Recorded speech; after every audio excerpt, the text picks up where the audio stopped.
hard, okay? All right, get the out of here. I'm going to talk a lot about drills and fundamentals. Watch it, watch it, watch it, watch it! On 93.5 Watch it! and 107.5. Boom, baby! The Fan. Good Thursday morning to you. Felt a bit like fall walking out to the car this morning. Kevin Bowen and Jake Query here. Back in studio after really what I thought was a great day yesterday over at the Pacers golf outing. I don't know about you, Jake, but I think I heard from a few listeners saying, it was refreshing to hear a little Pacers talk after all the Colts chatter. I heard a lot of talk about that and a lot of people thrilled about D.B. Cooper. Did you do a deep dive yet on D.B. Cooper? I did not do that. I did briefly talk with Stephen Holder about it at West 56th Street yesterday. And I'm guessing I know how that conversation went. Was Stephen like, where was that coming out of? There was certainly a mention of that. Mm-hmm. Yeah, definitely. And really it was right after we got done with an interesting, in my opinion, a bit of a different Frank Reich presser than normal. So that's something we can hit on. In a good or bad way. I guess we can get into that, right? Yeah, I think good. I don't know. Do you ever feel like, Jake, and maybe this would have been more when you were kind of in TV and at or watching these press conferences on a daily basis. You ever feel like you're a bit of a therapist in those sessions? Yes. Yeah. Just like reading body language? Yes.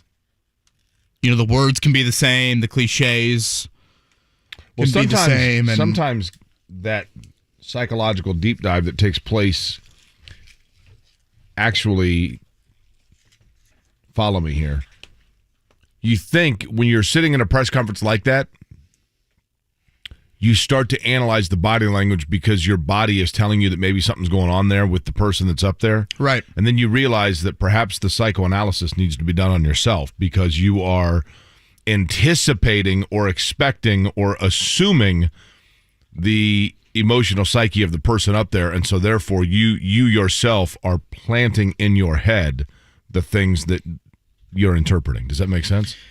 Yeah, it does. So I think that we expect, and I'm not saying it's off base, I think that we expect right now, certainly we would almost hope is the wrong word, but you would want, if you're a fan of the Colts, for people to be a little uncomfortable right now. Right. Fans want something different. Correct. The words from Frank Reich yesterday were not different. I thought his body language was a little bit different. I would say good news on the injury report.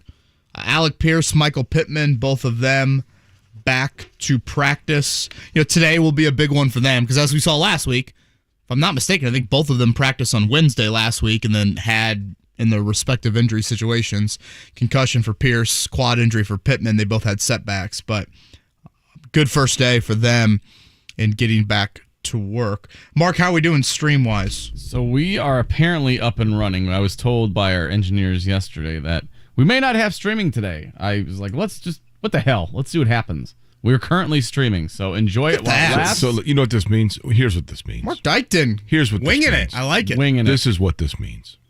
It means that our engineers knew that they had to do some maintenance work this morning, and they said, just tell the morning guys not to fire up the stream because we need it to be down for a couple of hours so we can do some work. So if we tell them it's not working, and then lo and behold, they're going to come in here and at 8 o'clock and be like, what the hell is going on? We're told streaming, you not to turn we're going it on. nuts in here. Is it no rules? Is it like a under promise, over deliver sort of feeling Yes. with that mindset? Yes. By the way, our man Q is at Buc-ee's right now. Oh my God, Q! I'm so jealous. He wants to know if you need anything. He said, I'm stopping at Buc-ee's. You want anything? I said, yeah, I'll take a 1958 red pickup truck and a pouch of armadillo jerky. I think Mark's going to leave the studio and just get on the phone with Which one are you at? I'll meet you there. half hour. Did you say that? You see that? Certainly weird, and the length of time caught my eye. Did you see the Ime Udoka news from last night? I did not. Ime Udoka, I hope I'm saying that. Oh, I did for the correctly. Boston Celtics. I'm sorry, yes. Yeah. That came out late last night. Late. Yeah, I was up this morning and looked at it and I was like, whoa, this is a Woj bomb of Woj bombs right here. The Celtics head coach, Ime Udoka, in violation of the franchise's code of conduct after having an improper intimate and consensual relationship with a female staff member. He is facing a suspension internally, it sounds like. And Woj mentioned that they have discussed potentially a year-long suspension for him. That's a bit unprecedented, right? I don't know, I'm probably forgetting something, but I can't recall a head coach, let alone of one of the handful of NBA favorites entering the season, a handful of days before training camp starts around the NBA, and he could be suspended by the Celtics, not the league, by the Celtics, potentially for the entire season. I have, by the way, this is a slippery slope because I don't want it to appear as though I'm like an enabler or a supporter of something, right? But this is my first question. Are either of them, and I don't know the answer to this, are either of them married? I believe Nia Long, is that her name? I don't know, actually. Nia Long is is an American actress. I think rather prominent. I believe she and Udoka were in a relationship. I don't know if it was marriage. She is not the woman, I believe, that would be affiliated with the Celtics organization. The only reason I ask is this. We are vague on details, just to be Correct. clear, so I apologize for that. So almost exclusive of that, one thing that I do find interesting, and I don't want it to sound like I'm, but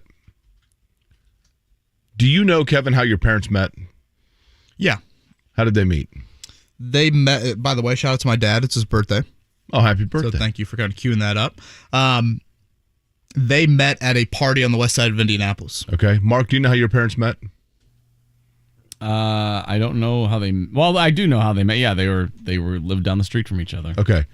So a lot of times when you ask people that, like of older generations, typically when you ask people though, like, hey, how did your parents meet? First off, it always surprises me when people are like, I've never asked them that. What? But oftentimes when you ask people, how did your parents meet or how did a couple meet or whatever, they will say it's usually either A, like they went to school together, B, they had mutual friends that set them up, or they met at a social gathering like your parents, Kevin, or C, they worked together. I mean, that's not an uncommon, you hear, maybe not so much anymore, but there was a time where that was. Yeah, I mean, I know couples that have gotten married in the last handful of years that met via work. Right. So it feels like there has to be more to this. If it was simply that he was working for the Boston Celtics and a woman that worked in their executive offices, whatever, and he sees her and eventually, and they realize they get along, there's a chemistry there, he asks her out on a date, does that really merit being suspended for a year from your job? I mean, it probably does say it probably says in ours, and I understand it. I mean, I understand it. Everyone at a workplace should have the opportunity to feel comfortable at work and not have. So an employer, it's in their best interest to just kind of keep those things separate. I totally understand that. But it just feels like there has to be more to it for that, right? So I brought up Nia Long, Jake, and thank you to Alex Golden for pointing this out. She was Lisa on The Fresh Prince. Okay.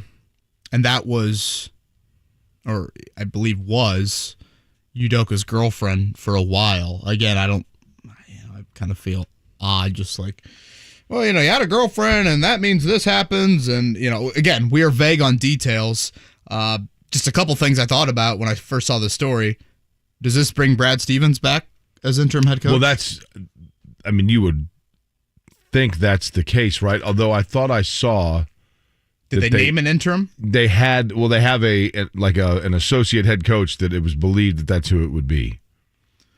And the other thing, I think just Pacers related, and I don't know how relevant it is, but Udoka was one of the finalists here when they hired Nate Bjorkgren.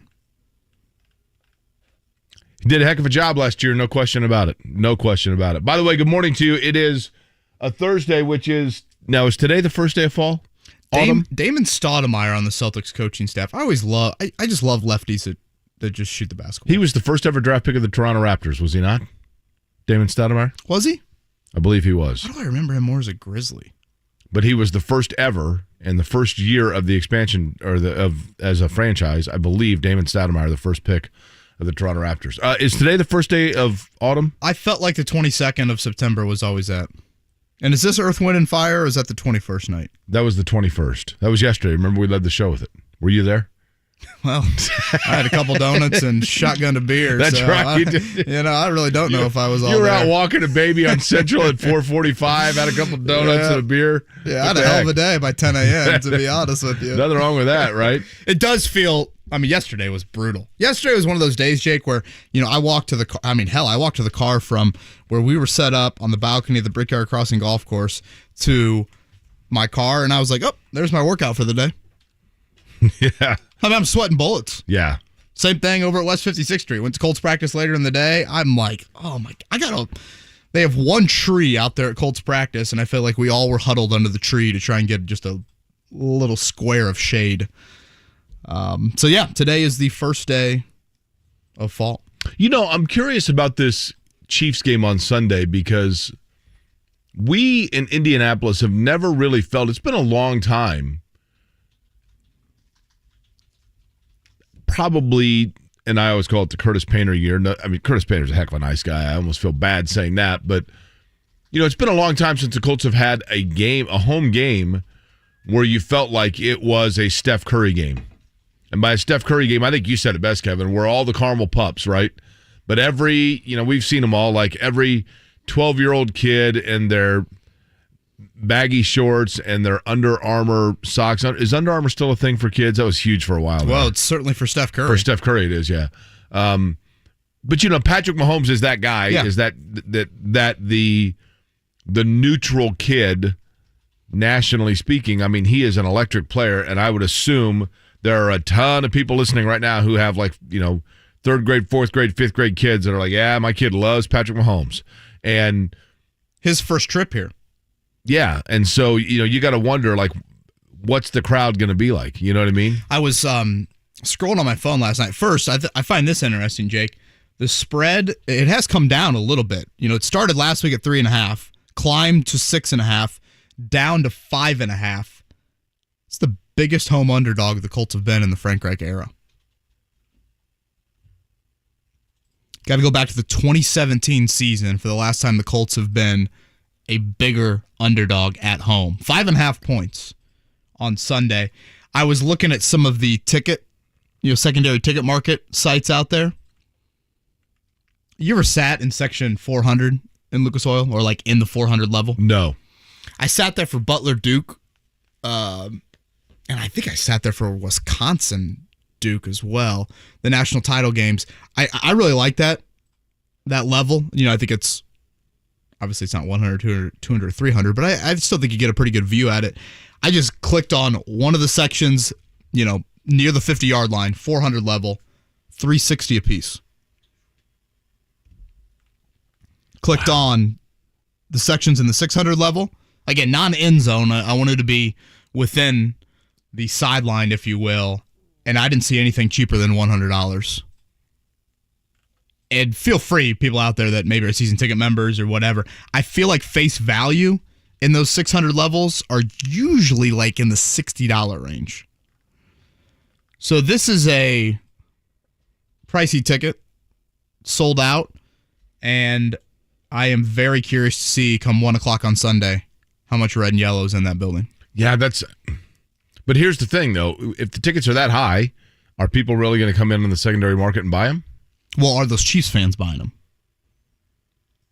Again, like we said yesterday, is it the the champagne 12-year-old kid that wants to go see Mahomes, or the St. Louis Chiefs fans that this is their chance? I don't know what tickets are like at Arrowhead, but I assume it's a pretty tough ticket to get on a weekend. Well, to your point, a kid in Dayton, Ohio, you know what I mean?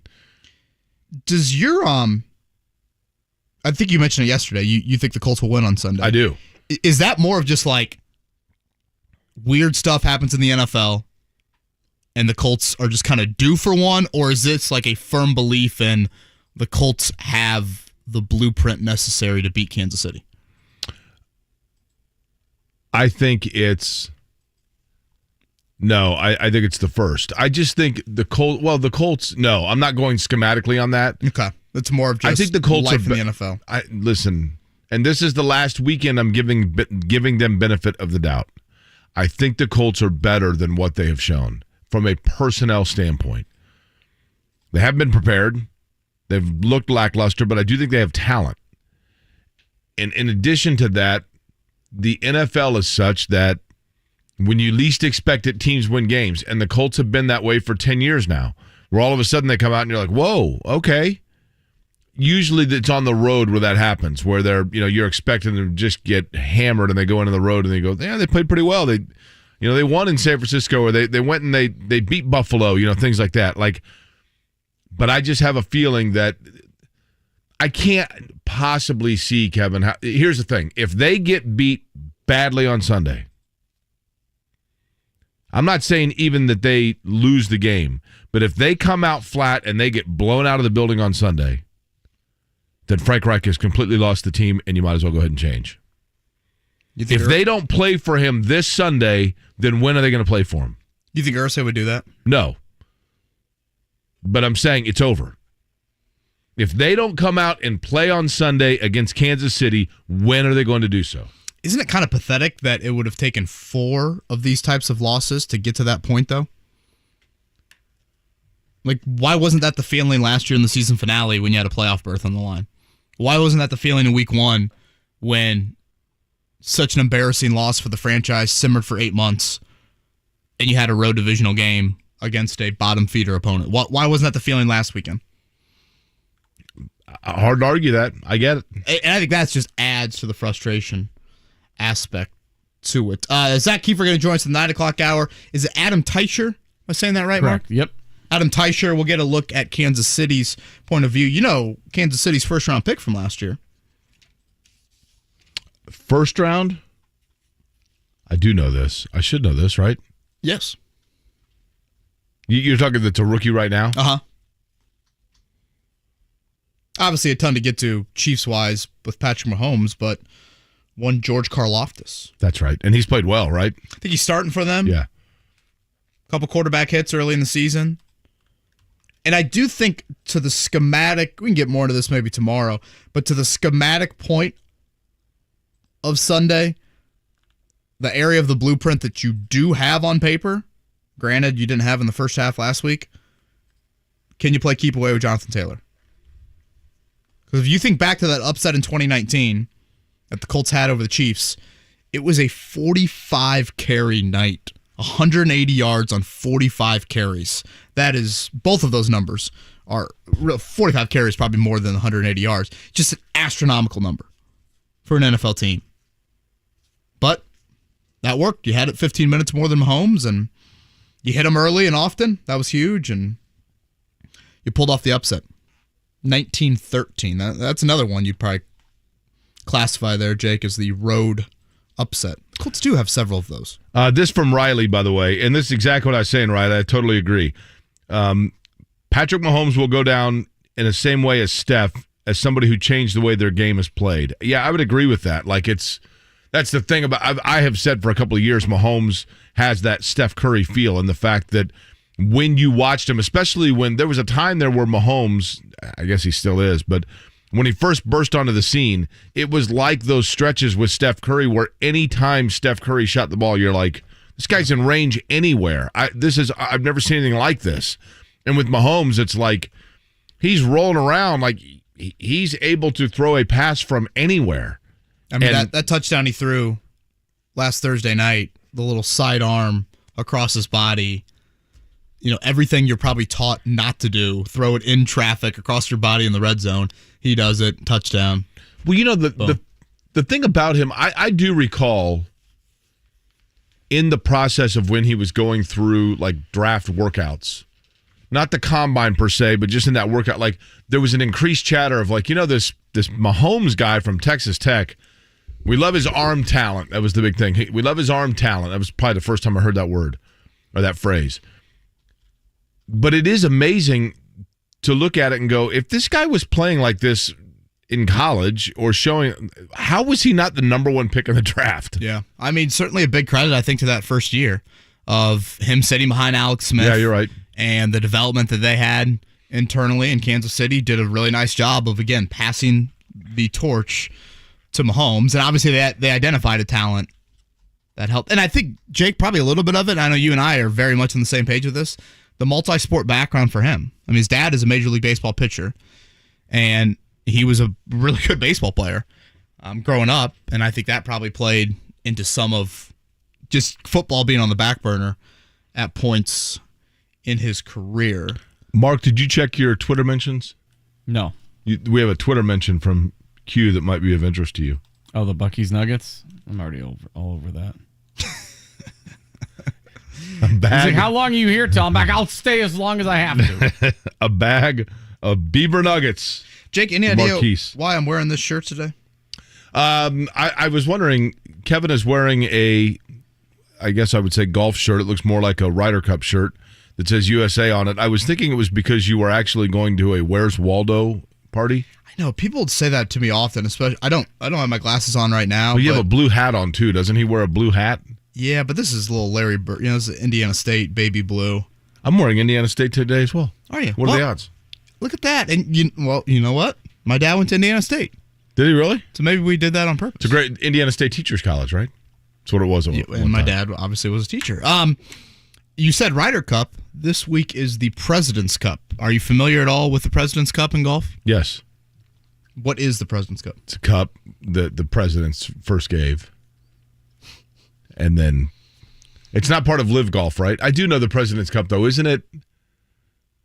No, I'm thinking of which one is the one? I said the Ryder's Cup. Which one is the yachting thing? I can't believe that. Oh, the America's Cup. The America's Cup. That's what I was thinking of. So the Ryder Cup is the Ryder Cup U.S. is the versus, US versus Europe. Right. The President's Cup is U.S. versus the world minus Europe. Okay. So basically, if you look at the international team. So it's the U.S. and then most of the golfers from Japan and Australia. South Africa, South America, yeah. A couple Canadians on the team as well. Well, our friend from Chile, right? Well, unfortunately, Joaquin went to Live. That's right. So you did get a lot of... He also went to Santiago, Chile, Mark. Cameron Smith. Twice last year. You did get a lot of Live defectors. But today is the start of the President's Cup from Quail Hollow in Charlotte. I think it's pretty cool. I was listening to a podcast of the President's Cup captain. Oh, boy. And he was like, one of the interesting elements. I was listening to a podcast about the President's Cup captain. One of the interesting elements to the President's Cup is think about all the different type of food he has to have for his team members. I mean, think about it. You've got guys from Japan. You've got guys from South America. Good point. Australian. Vegemite. Sure. Just a couple days away from the guys bringing in fresh Vegemite for breakfast. Yeah, boys. are you going to get in I heard you talking. Are you going to get in the game bridge to show them off? Now, I don't know if they're listening this morning. They've put me in charge of the entire itinerary, and it's all surprises, Kevin.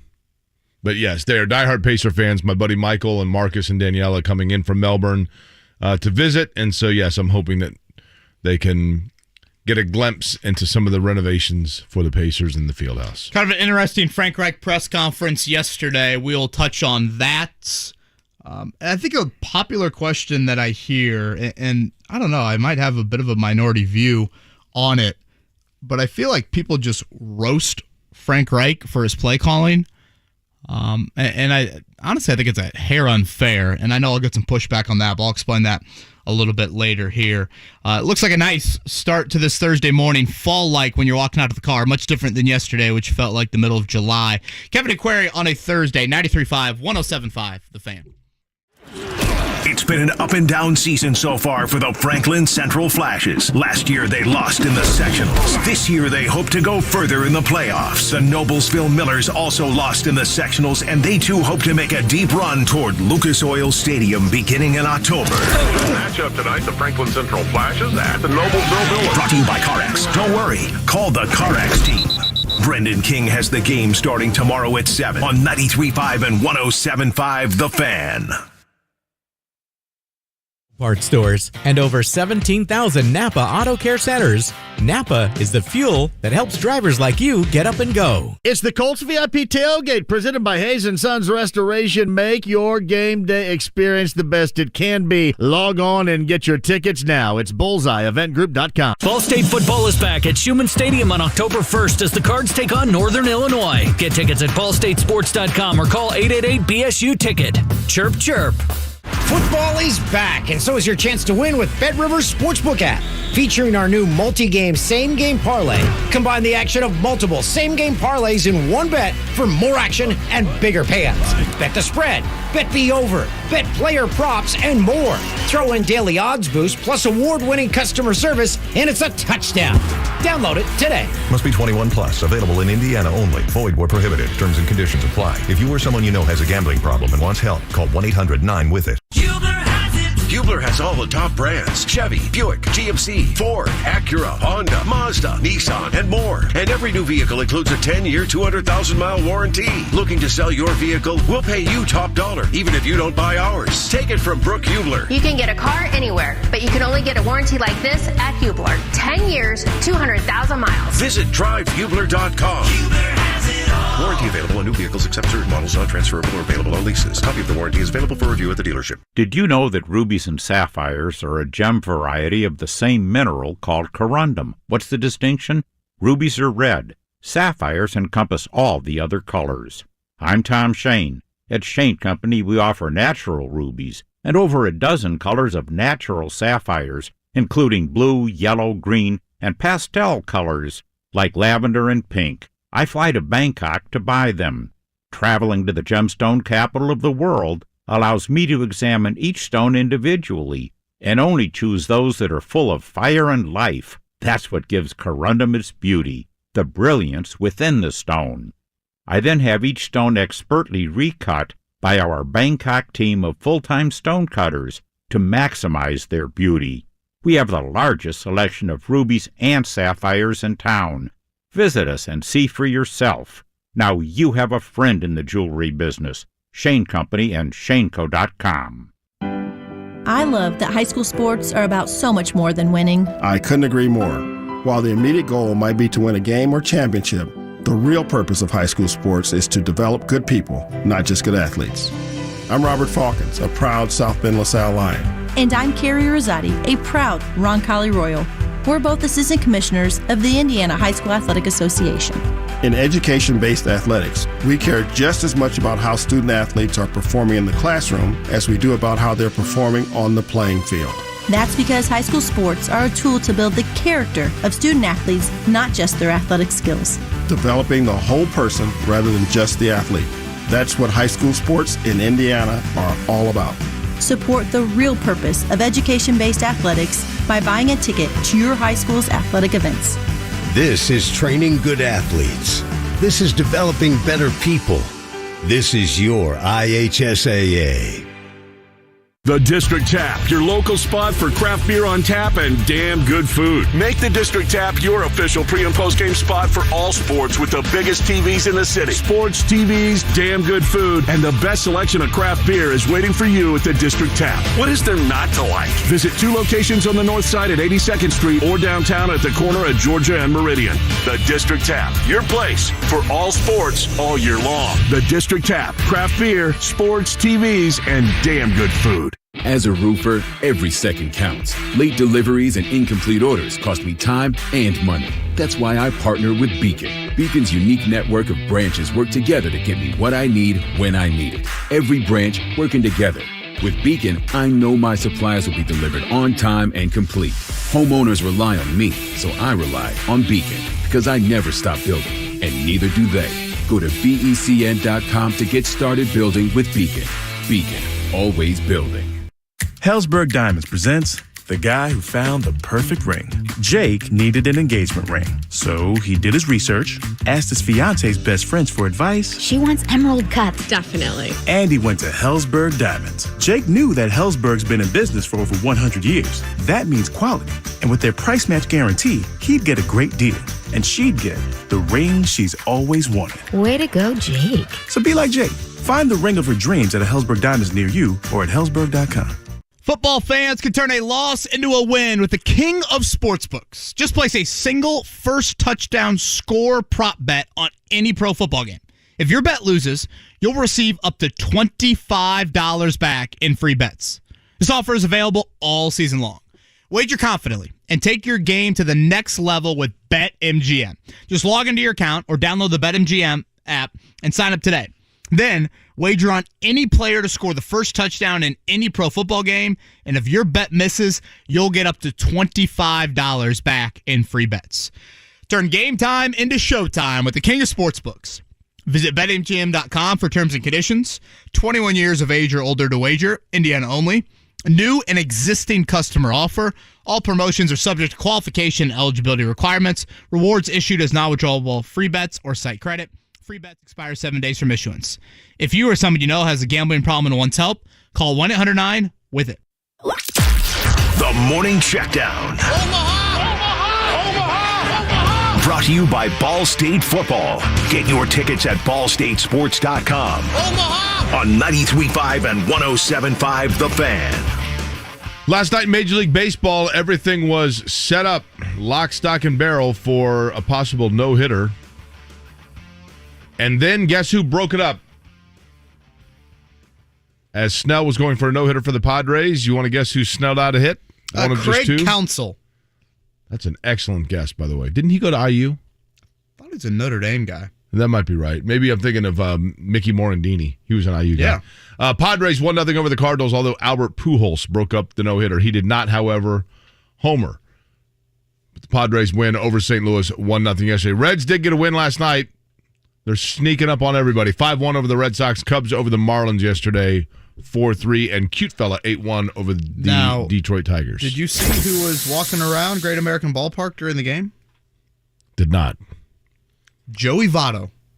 Literally just on a tour around the ballpark during the game, taking pictures, taking selfies, sitting in sections with people. Like, I'm biased, obviously, but like Joey Votto is extremely well liked. For sure. All around Major League Baseball, I think. sure. The mic'd up stuff. He's the all-Canadian guy, right? What a cool thing to do. You know, you're 30 games under 500. You're out for the year with an injury. Awesome. I think it's really cool. Go by the soak Reds it in, hang out, yeah. and Joey Votto to do that. All right, Colts' second practice of the week later today. On the injury report yesterday, Bernard Ryman was the lone Colt not to practice. So anyone looking for a offensive line change, that's not going to be happening with Ryman out. It was, I think, an ankle injury listed for him, walking pretty gingerly out to practice. But good news on the Michael Pittman front. He is a ginger, isn't he? Bernard Ryman? Is he? I thought he had like blondish hair. Is it strawberry blonde or is he a ginger? I can't say I've observed it too closely there. He kind of looks like Brock Lesnar, I feel like. That's fair. Alec Pierce, Michael Pittman both practiced yesterday. On the Shaquille Leonard front, I know it's a popular question. I mean, he's practicing, but I don't think it's a slam dunk. He's necessarily out there on Sunday. We'll have to see how the rest of the week plays out on that. Mark, you mind queuing up the Frank Reich, some of that Frank Reich audio? The belief in his football team. Here's Frank Reich yesterday at his Wednesday presser. You know, each one of us, what the discussion has been, hey, we got to keep doing what we're doing. We're 2 weeks into it. We believe in what we're doing. We believe in who we're doing it with. We each got to look within, find ways to get better. That collective effort to do that, you find in this league, this is what we experience. This is what we believe. This is what we will stay on, that we will get better and turn things around. I mean, they have, like I said, Kevin, they have no choice, right? If they don't play on Sunday and show up, then officially that means that Frank Reich, who is a very nice man, but it would officially show that he's lost the team, right? 5.5-point favorite. The Chiefs, again, the home opener for the Colts coming up this So it has dropped a little Sunday. bit. Because it was 6.5, so it's dropped a point. It has dropped a little bit there on that front. College football this weekend, Indiana at Cincinnati. That's probably the marquee game here locally. Purdue's got Florida Atlantic, and Notre Dame is at North Carolina. And your Clemson Tigers have got an interesting one at Wake Forest. Wake Forest, who's what, 21st? Sounds right. Trap game. I don't even know if that's a trap game anymore. Wake Forest might be better than Clemson, to be honest with you. I thought I saw a touchdown favorite for the Tigers. It shouldn't be that. They struggle, man. They get out to slow starts offensively, and they absolutely get into some trouble. Are the Colts going to get off to a slow start Sunday? They certainly can't afford one. We will get into that in just a little bit. In the meantime, I've got to admit, Kevin, I'm thirsty. Do you have anything? Well, I got a little bit of liquid death, and we can hit that right here. Noblesville hosts Franklin Central on Friday Night Football, presented by CarX.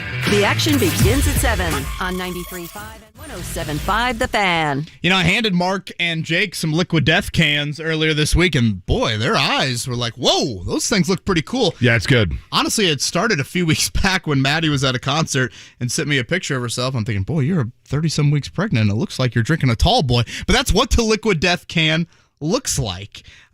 Sure enough, she was just quenching her thirst with a tall boy of mountain spring water in a really cool can. And little did she know at the time, but Liquid Death is more than just a cool looking can filled with water. The other thing that she loved hearing about Liquid Death is they are a major believer in thinking about the future of our Earth. 10% of their profits goes towards the drive of killing plastic pollution. So you can head to your local grocery, Kroger, Target, wherever, go into the beverage section.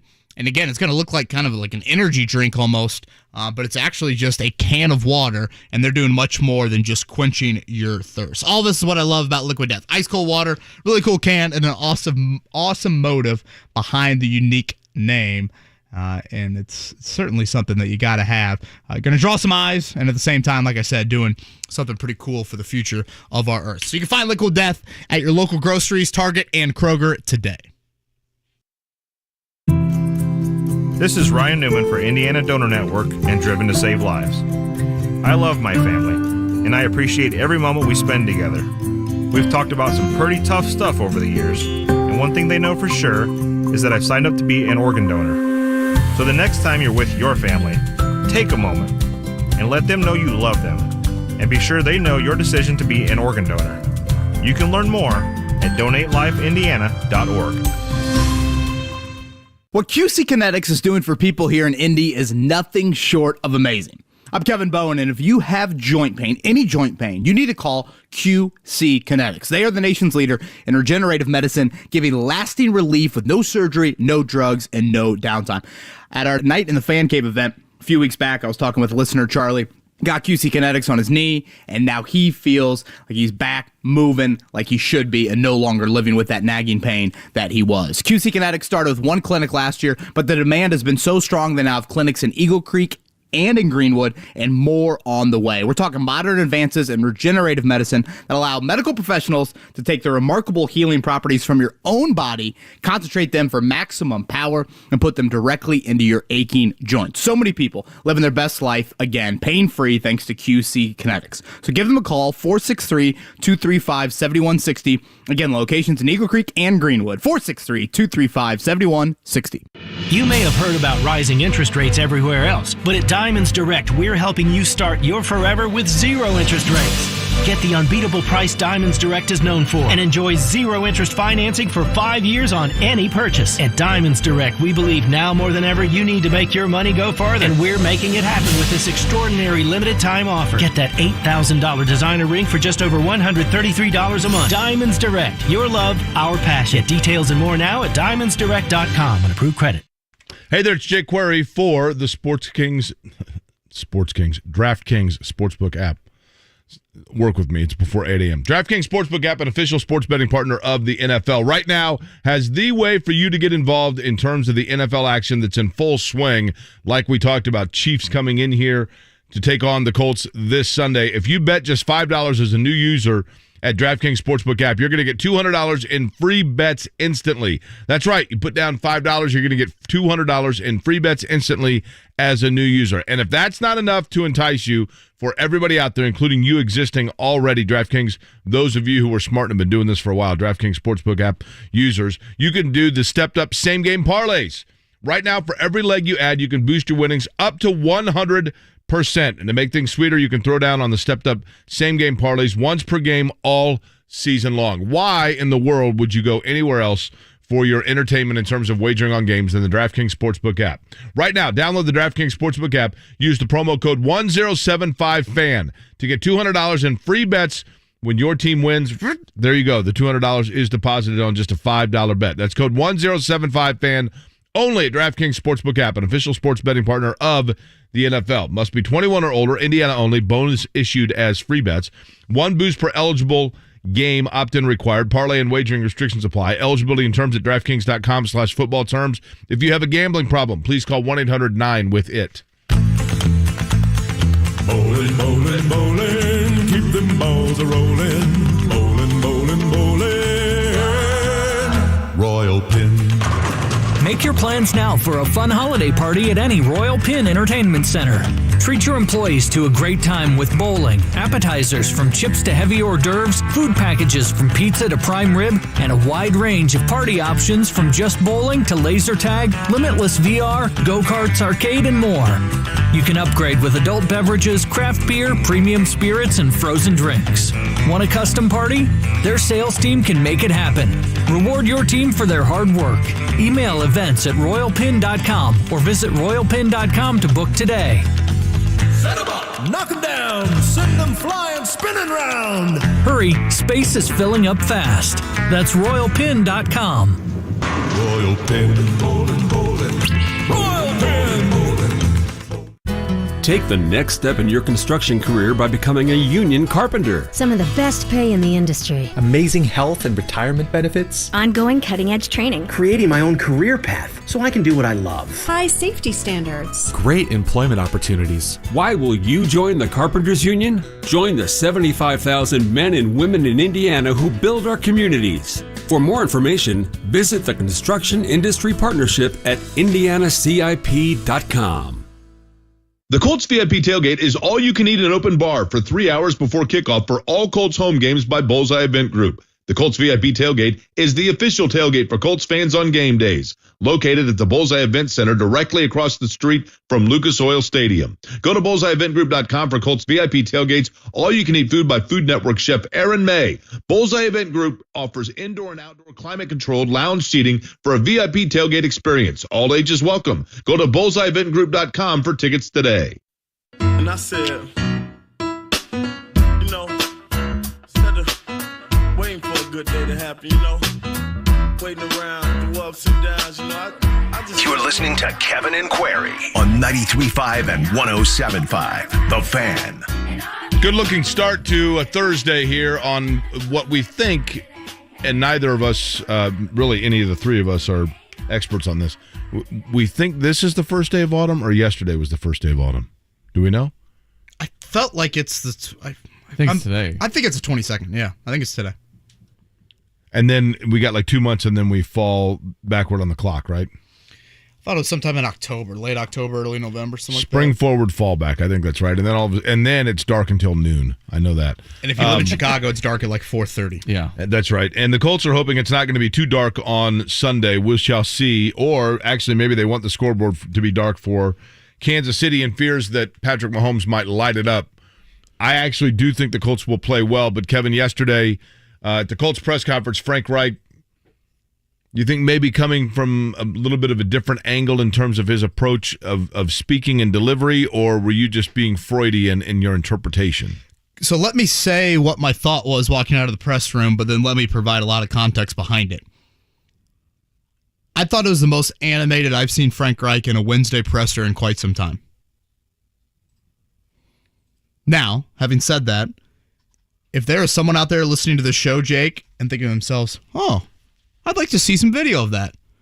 And if you go to Colts.com or you go to the Colts YouTube page and you watch back the press conference and you've never watched a Frank Reich press conference before, you're going to sit there and say, that's animated? That's different? Frank Reich is an extremely subdued individual. Yeah, he's like one aspirin from a coma, right? Extremely subdued. Laid back, whatever you want to call it, very even keeled. That's just how he's wired. And I felt like yesterday, and I made sure, I made sure to talk to some, and I'll ask that Keefer when he joins us 9 o'clock. I asked people within the Colts building, I asked media colleagues, I go, am I crazy? Or did you guys sense something different out of Frank in that presser? Because that's what I felt. I felt like, and again, this is me putting on a therapist hat, which, I don't know, I don't feel totally comfortable doing. I thought he talked faster. I thought he talked louder. I thought he used some body language and some gestures that he doesn't typically do. And I sat back, Jake, and thought to myself, I guess that's to be expected. The Colts are facing the 4-time defending AFC finalist on Sunday. They're facing Patrick Mahomes. He didn't get asked one single Chiefs Mahomes question yesterday in the press conference. Nearly every single question was about the state of his football team. The current situation, the current issues, the ruts, whatever you want to call it. And so I guess when you're being questioned, you're going to get a little defensive. You're going to sound a little defensive. And I want to be clear, like I said to start the show, his message was not any different yesterday. He still is a firm believer in their process and what they're doing. His words will not, I think, make a whole lot of Colts fans be like, oh, man, this sounds great. This is different. But I did think his body language was different. And now my question becomes this.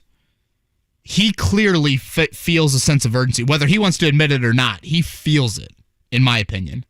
Does his football team feel it? When they've been at their best under him, it's been the back against the wall. When the bullseye is on them, that's when they struggle. They can't handle success. They can't handle expectation. And people are like, can you play some audio? I don't think the audio does it justice, frankly. I think the video does it a little bit more. And I'll reiterate, you've got to base it off of the Frank Reich meter. The Frank Reich meter is very scaled back, very subdued. I thought we saw a slight uptick in it yesterday. That's interesting because it does feel like it. Now, let me ask you,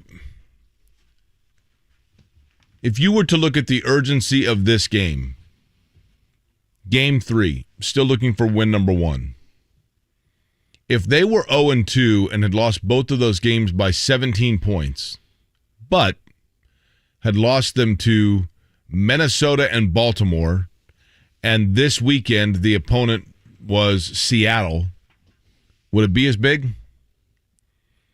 Or is it the fact that you lost, well, they didn't lose 2 games, you tied 1-1-1, that you denied yourself victory in 2 games against divisional opponents, the one of them being the absolute benchmark line in the sand game from a year ago, and now you have what has undoubtedly been the hottest offensive team in the NFL of the last 5 years with the most dynamic offensive talent in the NFL coming into your building.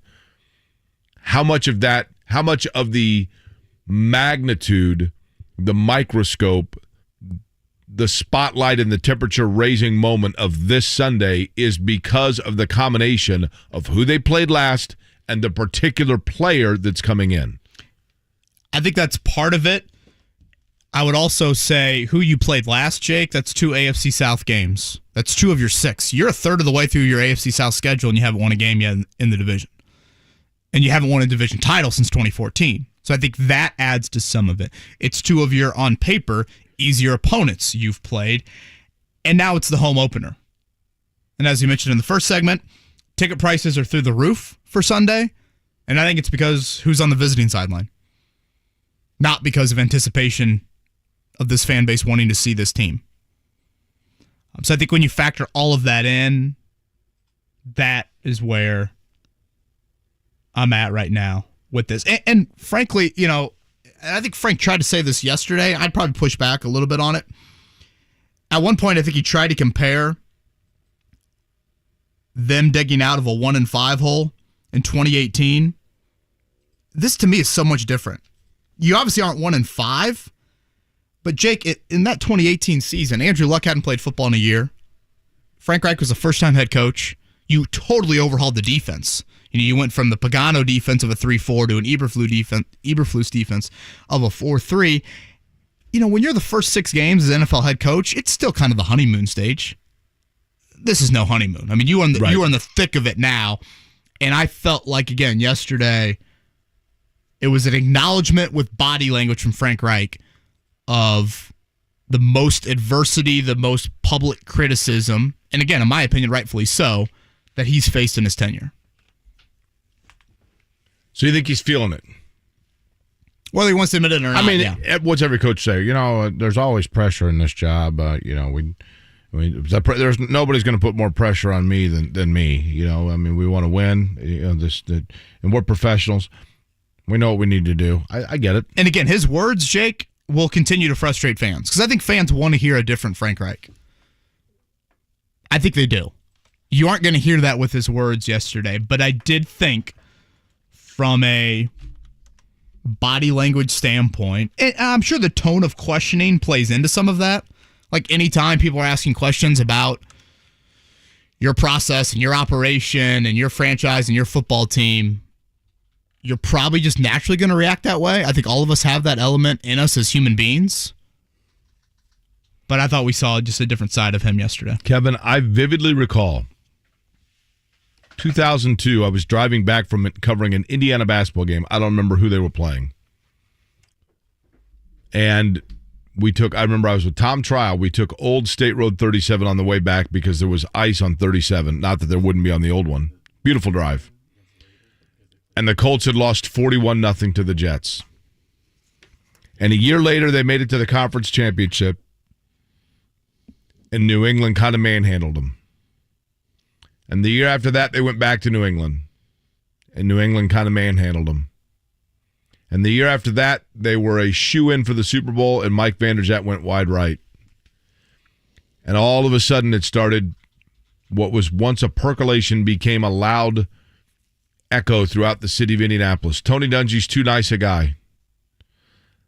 Yeah, he seems like a nice guy, and he's a man of great moral character, and he does a lot of great things. But darn it, I want somebody that's going to yell at these guys. I want somebody that's going to rip into them. I want somebody that's going to tear into them. Tony Dungy can't get it done. Vanderjagt goes on television in Canada and says, I just don't see it out of Payton and Coach Dungy, and then he became the idiot kicker that got liquored up and ran his mouth. And then, of course, they break through and they win, and it changed everything. With Frank Reich, you get a little bit of that, right? I saw yesterday Okudah of the Lions coming out and saying, look, man, we take on the MO of our coach, Dan Campbell. That's our coach. We love it. We love that energy. We love that fire. Now, does that mean Detroit's going to the Super Bowl? Probably not. But the grass is always greener, and people are going to look at stuff like that and go, why can't we get that here? Why can't we get that here? If they start winning, the ends justifies the means. But for right now, the passive nature and the family, quiet, minister, scrupulous behavior of Frank Reich, while people, I think, admire it as an individual, it is going to get louder if this team doesn't start winning, that the reason they're not winning is because they're not held accountable enough. Dave, you're rethinking your plans to go to Vegas later this year? Well, yeah, we after the way they performed, I've got a 65th birthday coming up the end of October, and we were thinking about making a trip to Vegas. Happy early birthday. Thank you. And I can't justify spending the money just to go out there and see. I mean, it'd be great to see the stadium, but if I'm going to go out there, I might as well go out there to see a team that I think will be competitive. And I don't think these guys are it. And something you guys were talking about earlier was Frank Reich and his play calling. The one thing Frank has never done, he doesn't adapt to the talent he has on the field. Andy Reid's done a great job with that because he adapted his offense around the people that he has. Frank didn't do that. He did it in Philadelphia when Wentz went down, and he had to have Nick Foles. But for whatever reason, how do you don't have Hines and Taylor in the backfield at the same time, or in the slot in the backfield, when either one of them can break 30 yards on an open pass, swing pass? I don't know. Yeah, that part's indefensible, and thank you for the call, Dave. I can't believe I know Dave, and I can't believe he's turning 65. Really? 55 at most. Now, some people would say if you're, feeling down about the Colts, that's why you go to Vegas. Totally. I mean, it's not like there's not a lot to do there. There's a lot of distraction. Yeah, there's a lot of distraction if you want that. To Dave's point, again, the Hines thing and the usage of him on Saturday or on Sunday just is indefensible. And the excuse and the reasoning behind why you didn't use him more, to me, makes zero sense. Like, if you're a head coach in the NFL, you have to have contingency plans out the wazoo. And when Michael Pittman and Alec Pierce pop up on the injury report on Wednesday, that has got to start thinking to yourself, and I mean, you knew Pierce was suffering the concussion symptoms on Monday. You have to sit here and say, okay, if they play, here is one game plan. If they don't play, here's the other game plan. And basically, Frank said that they just didn't have an alternative game plan that they felt like they could implement. And that to me is just not, that's coaching malpractice. That's not thinking outside of the box and saying, hey, these guys, we just feel like they're going to make it through their respective injuries and they're going to be out there. Nyheim Hines is your most experienced skill player on the roster. If there's anybody that can handle a suddenly 24-hour, hey, Nyheim, we might need you a little bit more than we thought, you think it'd be him. Right. Really high football IQ guy. Plays multiple positions. They utilize him on punt return and on, obviously, as a wideout, obviously as a running back as well. Again, as I said earlier, and I'll point this out in the 8 o'clock hour, I think there's some evidence that the Colts have been pretty good offensively in scoring the football, frankly, under Reich. But what he did on Sunday and how he tried to give his football team the best chance to move the football without Pittman and Pierce, inexcusable. I'm telling you, Hines is the one. It is interesting, Kevin. Nobody talked more in the offseason about the elevated role that was about to come for Nyheim Hines than Frank Reich, right? And that's why it's even more confusing to me. This was not you and I from 7 to 10 a.m. every morning.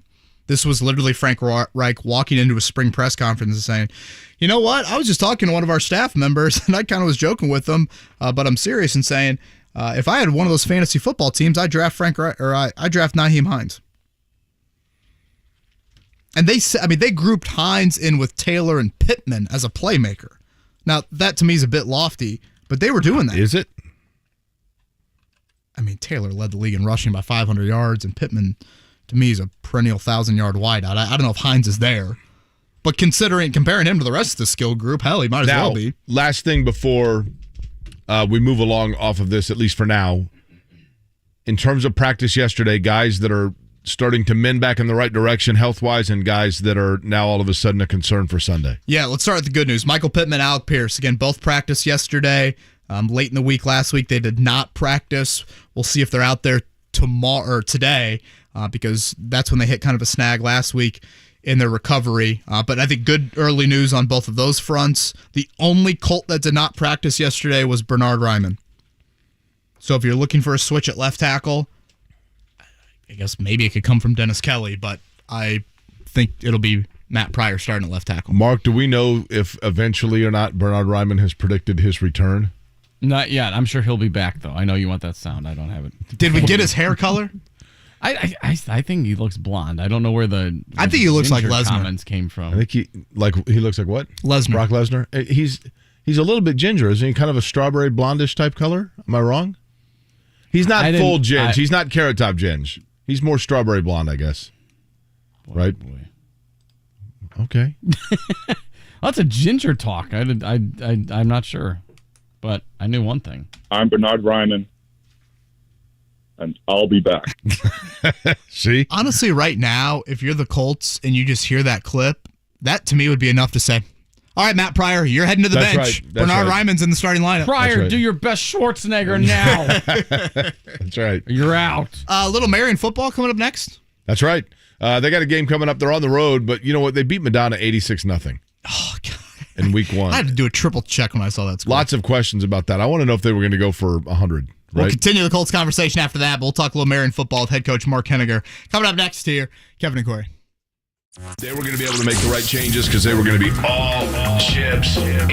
Where do you want to begin? You have to have a coach that holds your hand? What an absolute blank show. Talking about the coach. Frank Reich is on the hot seat. If you're talking about it. Are they going to get wide receivers? 195 yards, 0 touchdowns, 3 interceptions. We're talking about it. Hello, players? Ridiculous. You guys want to participate whatsoever? Your home for Indy sports. 93.5 and 107.5. The Fan. Your family's health is a top priority. The Active 6 study is conducting research to help people who have COVID-19 stay out of the hospital and feel better faster. Learn more at active6study.org/radio. It's the biggest open wheel racing weekend of the year, featuring the Outlaws, All-Stars, and USAC. The Four Crown Nationals, September 23rd and 24th. Buy your tickets now at EldorasSpeedway.com. At Eskenazi Health, our patients are treated with compassion and skill.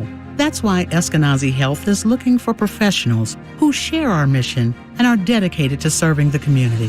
As an employee of Indiana's top hospital for social responsibility and community health investment, you'll enjoy excellent benefits, competitive pay, and unwavering leadership support. Learn more about Eskenazi Health Careers online at eskenazihealth.edu/careers. BSN Sports is celebrating its 50th anniversary. Nothing more important to BSN than focusing on serving schools' needs. That's why BSN Sports and its partners, Nike and Under Armour, gave away more than $1 million last year to Indiana partner schools. Their local sales pros remove the hassles related to purchasing uniforms, equipment, spirit wear, and anything else your program needs. BSN can also help your business upgrade their look. Follow BSN on Twitter at BSN_Sports_Indy. BSN Sports at the heart of the game.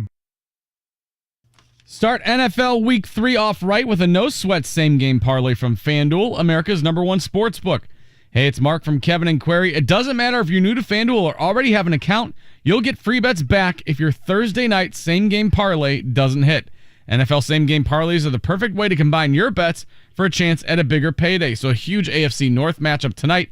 The Steelers take on the Browns. I've made my same-game parlay no-sweat bet. It's a 5-legger. Over 38.5 points total.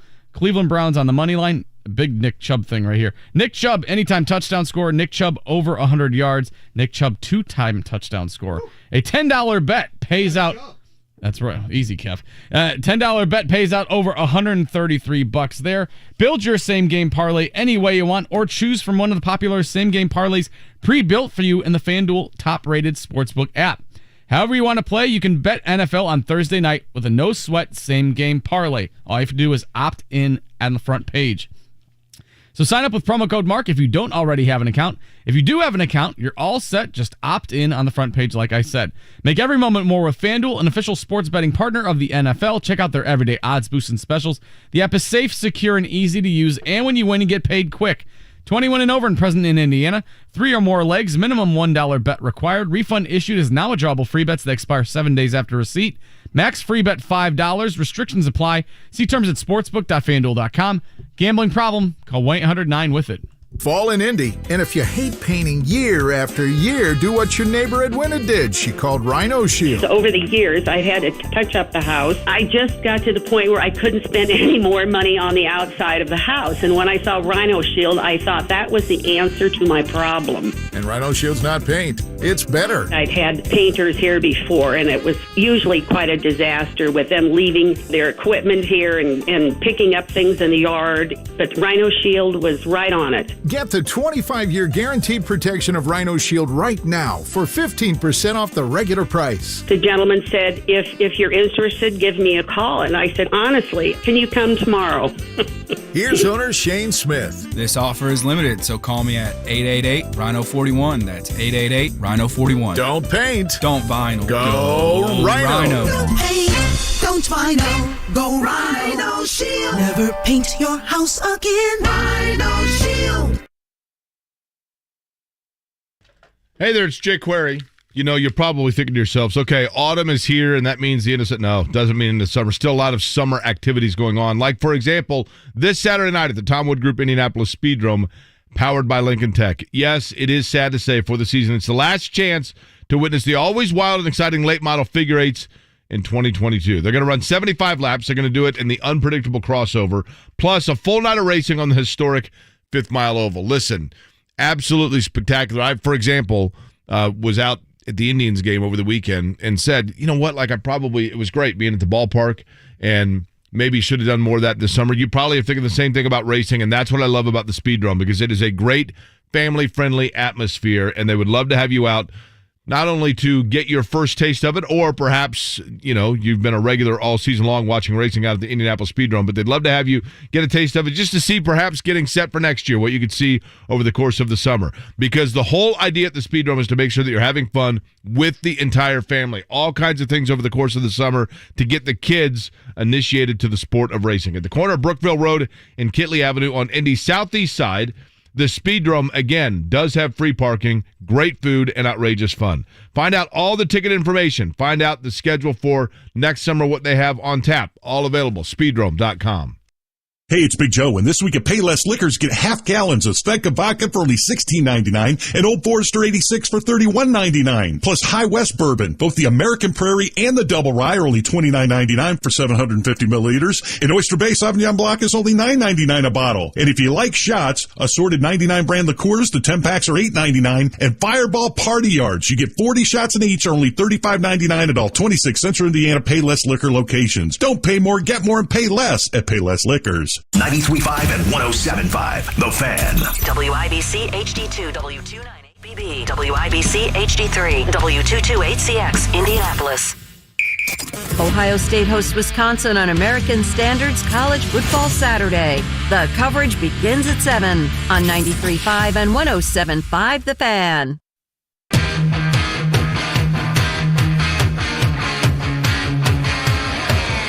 You're listening to Kevin and Query on 93.5 and 107.5 The Fan.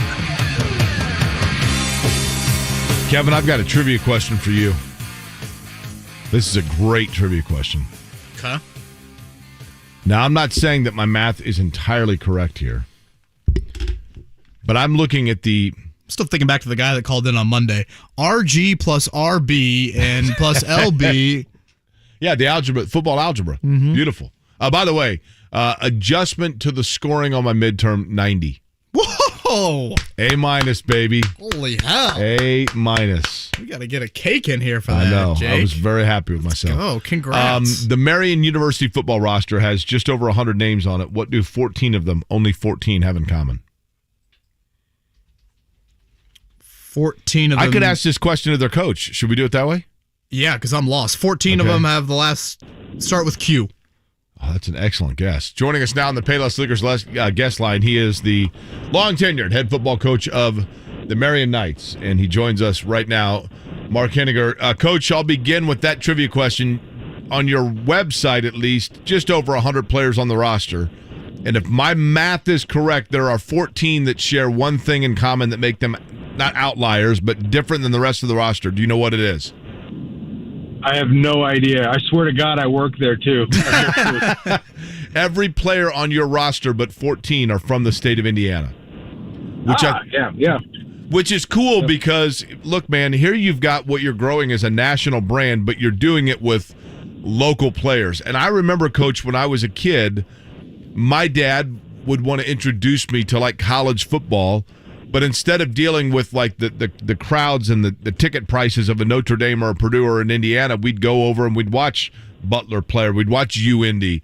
And you guys now have catapulted yourself right into the top of that list in terms of options. And I just think it's cool that people are going to see local products when they come out.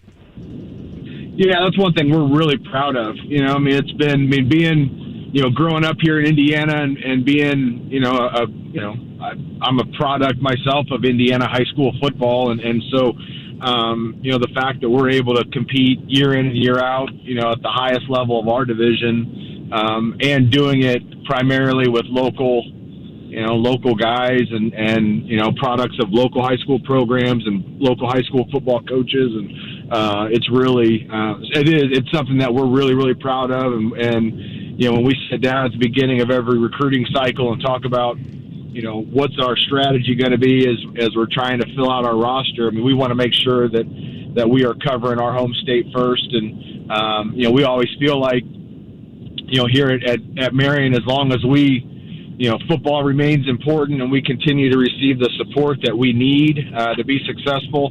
If we do a good job just recruiting our backyard, we think that we're always going to be able to compete for championships. Mark, you've built a hell of a thing there. Why have you stayed?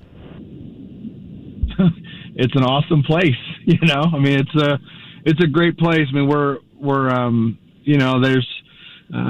I'm a firm believer in the grass isn't always greener. I mean, we're able to win, we're able to compete. I'm around just outstanding people. I work with great people. I've got an outstanding staff, and the young men that we're able to recruit and attract to Marian, I just enjoy being around them every day. I mean, we are, I am I am truly blessed that every day I get to go to work and, coach a kid's game and be around just a bunch of amazing people every day. Coach, I'm curious, you opened the season with an 86-0 win over Madonna. And this is football, right? 86-0. That's right, yeah. Okay. And I thought it was rugby at first. I thought she was touring in London. But, and look, that's an NAIA school that started football just 2 years ago. It's a faith-based school. So, and I mean this is no disrespect to them. They're trying to get their program up and going off the ground. You guys know a little bit about that. So is that game or that partnership for the second year in a row with them, was there a connection between the two schools where you guys are kind of, doing them the favor of helping trying to get their program going? No, they're actually in our league. I mean, so that was. So I didn't realize they were in your league. They just joined 2 years ago, didn't they? Yeah. They just started football, and it was kind of, I think, obviously COVID threw all of us for a loop, right? But I think it really threw them for a loop. They were supposed to start, I think, 2019. They were kind of recruiting, putting a group together. Then 2020 was supposed to actually be, their first season. That got delayed, and then we played them in 21. And I mean, it wasn't very long ago. We were in their shoes of just starting the thing up from scratch and taking lumps every week. And but yeah, that's actually a conference game for us. And my apologies, I didn't realize that was a conference game. But when you look at this point in the year, you're 2 games in, you're getting ready to go on the road. For any team, I mean, people around here, coaches, are looking at the Colts going, what is going on? And I know you can't speak about the Colts situation. You're not in that locker room. But for you personally as a coach, you want to be like, at what point in the season is it when you typically then feel like you truly, truly know all angles and areas of your football team? Man, I mean, I don't know if there ever is a point where you truly know everything.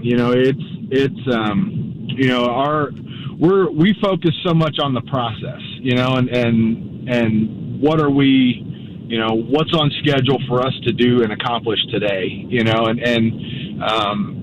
that's one of the things I think that, our staff, we really focus on that. Our players do a great job, I think, at focusing on like today and living in the moment and trying to be, the best football team that I can be and the best football player that I can be today, and then come out tomorrow and what can I do tomorrow to make myself just a little bit better. And you're constantly finding angles and just we're pushing and really challenging and our team to compete at the highest level where we can compete, regardless of the competition. Regardless of what we're doing in practice this afternoon. So it is. You've got to constantly focus on, are we getting better? Because if you're not, and the conference that we're in, and the league that we're in, and the schedule that we play, I mean, you'll get beat really quickly if you're, thinking that you've got it all figured out, or looking at things that are a week, 2 weeks, 3 weeks down the road. Marian 2-0 in the year. Mark Henninger, their head coach, is with us here on the Payless Liquors hotline. Coach, I know it was before your time, but I remember certainly a Cathedral product like myself, William Stubbs, being a great player and got Marian off the ground in the early years. And then in your tenure, you guys have had some tremendous talents and guys that have even flirted with some NFL careers. If you had to throw out maybe the best player you've coached at Marian, who would that be? You're going to get me in trouble. No one's listening at 8:13 in the morning. Yeah. I don't know. I mean, it's hard for me to pick one, but like Krishan Hogan was a guy that, had, played in the NFL, was on active rosters. We've got, we have Brandon Dillon, our tight end, that's played in the NFL. Johnny William, our receiver from last year, is kind of, getting some looks and, spent some time in the Colts camp. And, but you just go back to really, Krishan, what he was able to accomplish. I mean, we, literally just saddled that guy up and rode him, through, 2 straight playoff runs. And he was pretty explosive and dynamic. And then you're looking at, also just kind of the development that he made, within our program, from like when we got him to where he was when he ended, and just, that was strictly him, making a decision that, hey,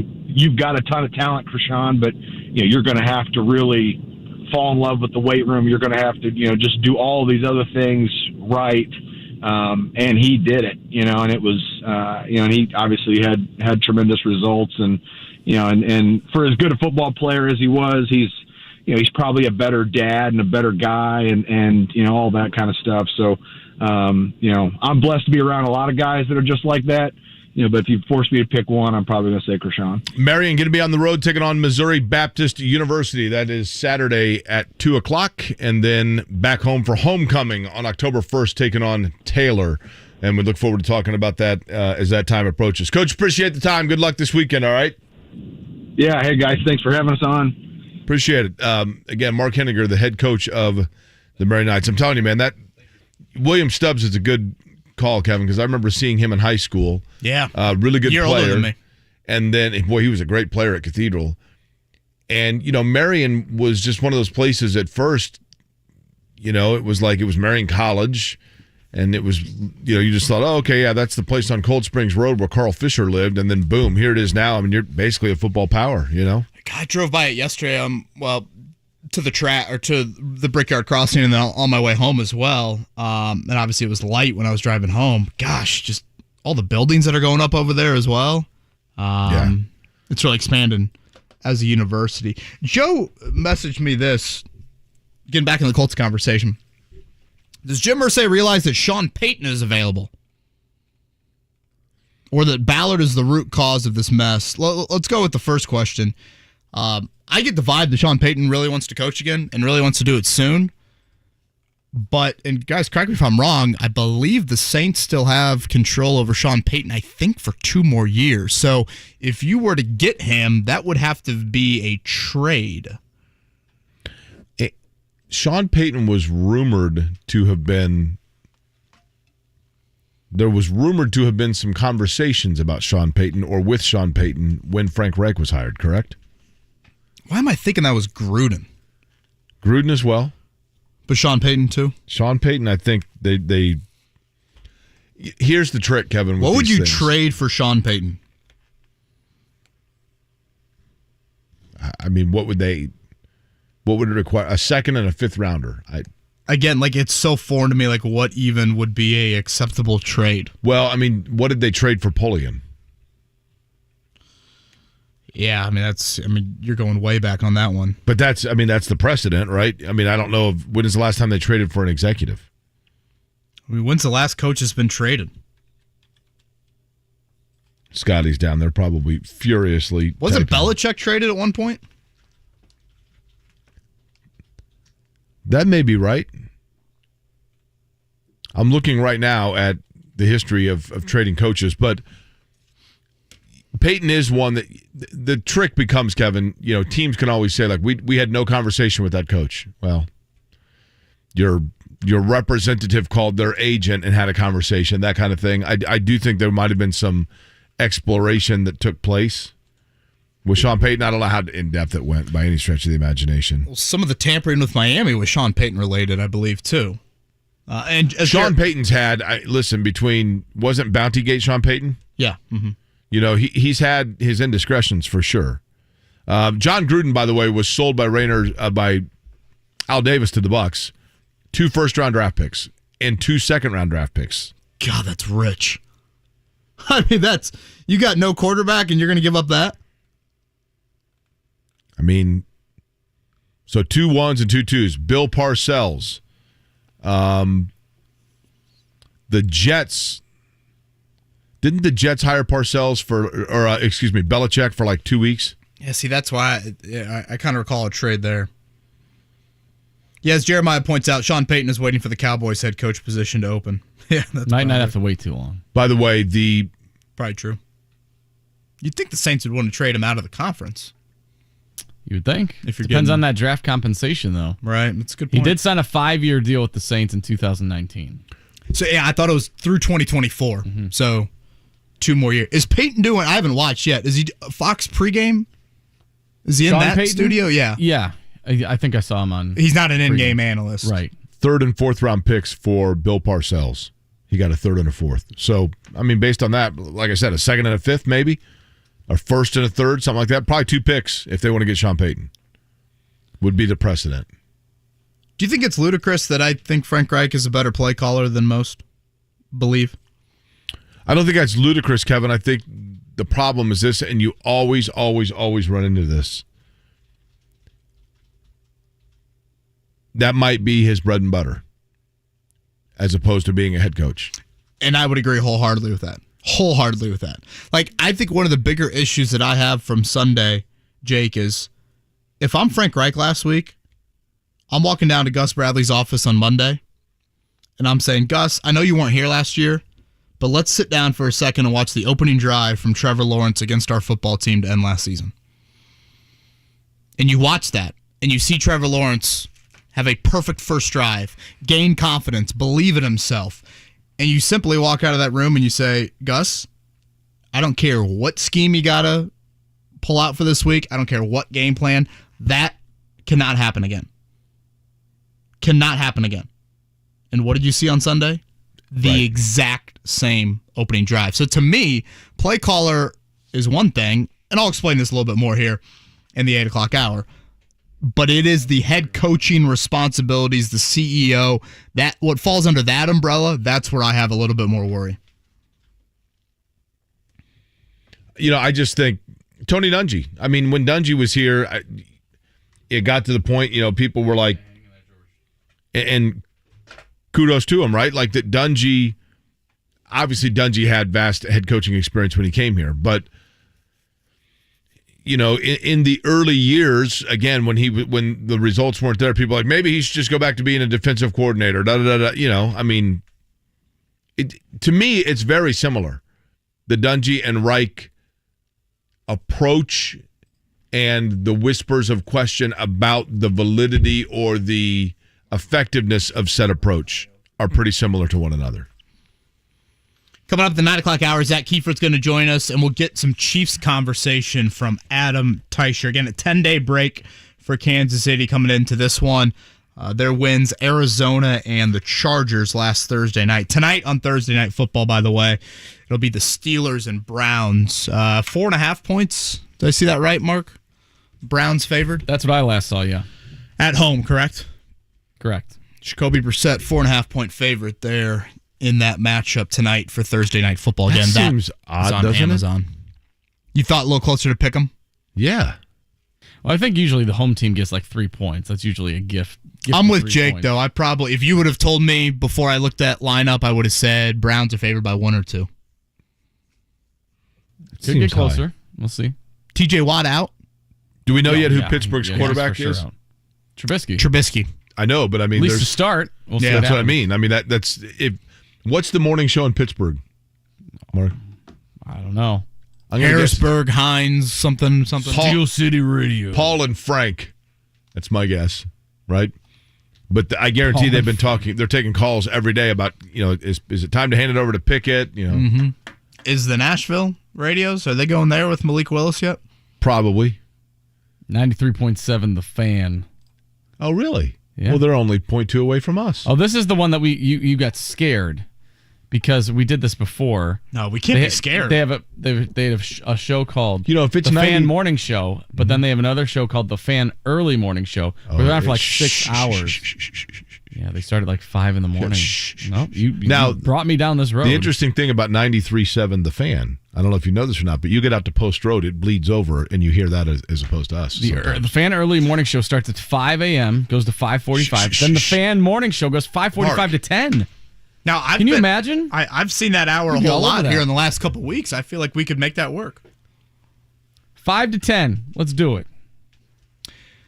Boy, you're staring daggers. An incredulous look from Jake Query. It's morning checkdown time here on Kevin and Corey. The Morning Checkdown. Omaha! Brought to you by Ball State Football. Get your tickets at ballstatesports.com. Omaha! On 93.5 and 107.5 The Fan. You guys are trying to push me out, aren't you? What are you talking about? You're up at that hour anyway, usually. Come in and, talk a little bit. No real easy transition to this one. Late last night, the Boston Celtics, reports coming out that Ime Udoka, their head coach, could be facing a rather long suspension on that front. I want to make sure I've got the wording right on this. In violation of the franchise's code of conduct after having an improper, intimate, and consensual relationship with a female staff member. So awaiting kind of confirmation / punishment on that front. Jake, obviously, a handful of days before the start of the season, you think about Brad Stevens' role in maybe being a decision maker on what this probably is more of an ownership decision, frankly, but if Brad would then become the interim head coach, wow, this is some big news for a team that I think a lot of people has pegged as the Eastern Conference favorite. It's fascinating to me because, as I'd mentioned earlier, I don't know their code of conduct. I don't know their rule book, etc. And I certainly understand that every person in a workplace should be allowed to go in and do their job and execute their job without the pressures or the murkiness that comes with a romantic relationship. But if it was consensual, I don't know what happens at that point. Does it mean that they broke up and then the female employee said, look, I'm not comfortable with him being around, or vice versa? I have no idea. But if it was consensual, yes, I would assume that, and I get it. I understand why businesses would rather that not happen. But as I mentioned earlier, what percent of people, and I don't know. I don't know if these two were both married to other people. I have no idea. Yeah, we are vague on details. Right. But if it simply was that they are both single individuals who met in the workplace and developed a romantic relationship, he should have been smarter, or she should have been smarter, or whatever, if that's in the guidebook. But I guarantee you, there's got to be more, right? Yeah, because there are a lot of people that you talk to them, it's like, how'd you meet your spouse? Well, we work together. You know what I mean? He is / was engaged to Nia Long, the actress. So, and Fresh Prince, right? Would be probably one of. So now he looks like Will Smith in that one roles. famous scene, right, where he's standing looking around, wondering what happened. It's a very popular GIF, I feel like. It is. Major League Baseball last night, I thought, honestly, the coolest moment was Joey Votto just walking around Great American Ballpark, hanging out with the fans. Plenty of great seats available. Well, yes, there are plenty of great seats available there. The Reds did get a win last night. They beat the Red Sox. But, yeah, really cool for Votto. Just kind of taking some things in, interacting with fans, selfies, pictures, sitting in random sections. That'd be kind of cool if more players did that. Like, if you're injured or just, what else are you doing? Without a doubt. Yeah, I couldn't agree more. White Sox lose the Guardians 8-2. Tigers lose the Orioles 8-1. Cubs over the Marlins. Nice little comeback victory for the Cubs. Yep. Cardinals did lose the Padres 1-0. You mentioned the Cardinals. You mentioned Pujols breaking up the no-hitter, right? No home run for him yesterday. And Judge was what? Was it a ground rule double? Judge did not hit a home run. Yeah, and Aaron Judge, though, the 60th home run that he hit, you saw the kid that caught it. That was a melee for it. Just the kid that caught it handed it back to him. I don't want anything. Give me a sign ball. What? You get $100,000 for that, man. Kudos to that kid. The Roger Maris one will be an idiot. 62. Can you imagine? Yeah, that'll be a heavy fight for that one. Colts practice number 2 of the week is today. The first injury report, I think, pretty good. Michael Pittman, Alec Pierce, back to work. Bernard Ryman was the lone Colt who did not practice yesterday. That's a big injury, though, Kev. Yeah, again, Ryman's been rotating in with Matt Pryor, so you would potentially lose your 6th offensive lineman with that. Here was Matt Ryan yesterday on the inconsistencies to start the season. There are positives in there. There are good plays, across the board to be made. I think more so than anything, we've got to consistently do it, play in, play out, drive in, drive out, quarter to quarter, and ultimately game to game. And I just think we've been inconsistent. And so I think you just, you continue to focus on doing your job, the best you can, and owning that, owning your responsibility on each play. I think we've been inconsistent. Really? Okay. Has Matt Ryan looked old to you? Yes. Like, you mean on field or physically speaking? With his play. I felt like I watched a million plays on Sunday where his passes were behind or low to wide receivers. Let me tell you something. Did you just mention the elephant in the room, Kevin? Did you just mention what people in the city of Indianapolis are walking around looking over their shoulder wondering if they're the only one thinking it? We can further elaborate on that on the other side. Kevin and Query, 93.5, 107.5, The Fan. It's the Colts VIP Tailgate presented by Hayes & Sons Restoration. Make your game day experience the best it can be. Log on and get your tickets now. It's bullseyeeventgroup.com. It's JMV for the 14 Central Indiana CarX locations. There's one near you. You can check out the full-service auto repair specialist and, of course, the JMV specials. Online now, CarX.com. It's the biggest open-wheel racing weekend of the year featuring the Outlaws, All-Stars, and USAC. The Four Crown Nationals, September 23rd and 24th. Buy your tickets now at EldoraSpeedway.com. Hey, it's Big Joe, and this week at Payless Liquors, get half gallons of Svedka vodka for only $16.99 and Old Forester 86 for $31.99. Plus High West Bourbon, both the American Prairie and the Double Rye are only $29.99 for 750 milliliters. And Oyster Bay Sauvignon Blanc is only $9.99 a bottle. And if you like shots, assorted 99 brand liqueurs, the 10 packs are $8.99. And Fireball Party Yards, you get 40 shots in each, are only $35.99 at all 26 Central Indiana Payless Liquor locations. Don't pay more, get more, and pay less at Payless Liquors. Take the next step in your construction career by becoming a union carpenter. Some of the best pay in the industry. Amazing health and retirement benefits. Ongoing cutting-edge training. Creating my own career path so I can do what I love. High safety standards. Great employment opportunities. Why will you join the Carpenters Union? Join the 75,000 men and women in Indiana who build our communities. For more information, visit the Construction Industry Partnership at indianacip.com. Hey there, it's Jake Query. You know, tonight we were just talking about it, Thursday Night Football, Brownies and the Steelers. It seems, I'm telling you, seems like that game would be closer than what the line has it. Maybe you want to take a look at it for DraftKings Sportsbook app. That's right, an official sports betting partner of the NFL. Talking touchdowns, big plays, and even bigger wins for you at DraftKings Sportsbook app. Like, for example, do you know right now you can bet just $5 on any NFL team as a new user and get $200 in free bets. Free bets, that's correct, if your team wins. If that's not enough, everyone can boost their winnings with DraftKings stepped-up same-game parlays. Right now, for every leg you add, you can boost your winnings up to 100%. Why would you go anywhere else with payouts this big with the DraftKings Sportsbook app? And what I love, by the way, it is a very user-friendly, very easy-to-navigate app, even for somebody like me who struggles sometimes with things like that. I love DraftKings. Love the DraftKings Sportsbook app. Right now, use the code 1075FAN, and you're going to get $200 in free bets if your team wins when you place a $5 bet on any football game. That's code 1075FAN only at DraftKings Sportsbook. Must be 21 or older, Indiana only. Bonus issued is free bets, one boost per eligible. Opt-in required, parlay and wagering restrictions apply. Eligibility and terms at DraftKings.com/football terms. If you have a gambling problem, call 1-800-9-WITH-IT. A new Dick's Sporting Goods warehouse sales store is now open in Meridian Meadow Shopping Center. Get ready to save up to 70% off thousands of items from your favorite athletic brands. Check out can't miss deals for the entire family, including tees, tanks, hoodies, sweatshirts, leggings, joggers, footwear, and more. Plus, new styles arrive weekly, so there's always more from the best brands. Check out your new Dick's Sporting Goods warehouse sales store now open in Meridian Meadow Shopping Center. As a roofer, every second counts. Late deliveries and incomplete orders cost me time and money. That's why I partner with Beacon. Beacon's unique network of branches work together to get me what I need when I need it. Every branch working together. With Beacon, I know my supplies will be delivered on time and complete. Homeowners rely on me, so I rely on Beacon because I never stop building, and neither do they. Go to BECN.com to get started building with Beacon. Beacon, always building.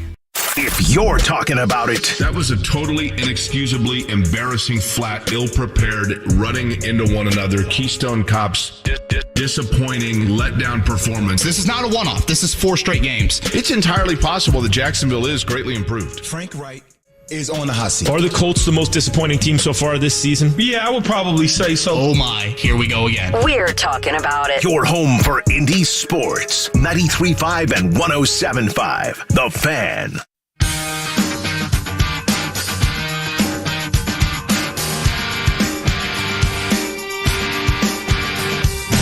You're listening to Kevin and Query on 93.5 and 107.5. The Fan. Jake, I'm not sure if there's a fan critique I hear more around football than play calling. I think it's like the most popular thing that fans like to critique. I'm a huge Notre Dame fan, and I feel like their fan base currently complains more about Tommy Rees than they do Marcus Freeman. Tommy Rees being their offensive coordinator and their play caller. And I think the Colts conversation every Monday, it almost starts with Frank Reich as a play caller before anything else. I don't disagree, and that's probably fair at this point. And again, I want to emphasize it's 2 weeks. But, I mean, this dates back to last year. I get it. In previous years. But what I'm about to say, I'm saying it's 2 weeks, but is Frank Reich, and this is on them. This is my problem with the Colts right now. Look tonight. Tonight's Thursday night matchup. Cleveland and Pittsburgh. Pittsburgh knew that Ben Roethlisberger was at the end. And I can't remember if they traded up to get Kenny Pickett, but like when he was on the board, they got him. And it looks like, he may be a total bust. Who knows? But my point being, they've got a guy on the roster that they have some idea who their quarterback is going to be in 2 or 3 years, assuming it works out. Cleveland was kind of stuck in they had Baker Mayfield. They just realized maybe they kind of hit the ceiling with them and things just weren't going where they wanted, and they needed a change. And now you can certainly, I understand the polarization of this, but they said Deshaun Watson's our guy, and they paid a king's ransom to get him, and they may, and we'll see what happens with that. But my point being, aside of what you think of the player, in both cases, they targeted a guy, they went out, and they made it happen, and they got him. And they feel like they know who their quarterback's going to be in 3 to 5 years. Tennessee, Ryan Tannehill, starting to show a little bit of rust. Hey, what's that squeaking from the brakes? Hadn't noticed that before. Well, it's got 110,000 miles on it. They went out, they saw a guy. We don't know whether or not he is the guy, but for now, they said, we need to go ahead and be aggressive and get our guy for the future. And assuming that he pans out, big assume, I know, big assumption, they have their guy at quarterback moving forward. The Colts have opted for this. We'll just keep piecemealing it and just keep putting duct tape on stuff and keep putting duct tape on it. And Phillip Rivers and then Carson Wentz, and that didn't work out. Maybe Carson Wentz was more they thought was a long-term guy. And now Matt Ryan, who somebody asked me, I was on with Rob Kendall to talk about the Colts a couple of weeks ago, and the question was asked, is Matt Ryan a more than 1 year guy? And I said, absolutely. He's probably a 2-year guy at minimum. Well, that's what they thought. And I'm not saying that he's Kerry Collins, but so far, Matt Ryan, a sub-64 passer rating, passes kind of errant and looking frazzled. But part of that, though, Kevin, to your point, which is it? Chicken and egg question here. Is it that Matt Ryan got old overnight and now all of a sudden we have the quarterback version of the Andre Johnson experiment? Or are they not play calling and protecting to take advantage of what Matt Ryan brings to the table? Yeah, I guess one thing before I get into kind of Reich as a play caller, to that point, Jake, you look at the 16 teams in the AFC. Colts and Texans, the only two that feel like they don't have their franchise quarterback for the next, 3 to 5 years. All those teams in the AFC West, they feel good about it. Yeah. Trevor Lawrence in Jacksonville, potentially Malik Willis in Tennessee. Again, that's a little bit of a risk. The teams in the AFC East, all 4 of them, assuming that Zach Wilson is the guy with the Jets. And then the North, again, we'll see what happens Trubisky Pickett-wise, but obviously Watson, Burrow, and Lamar Jackson.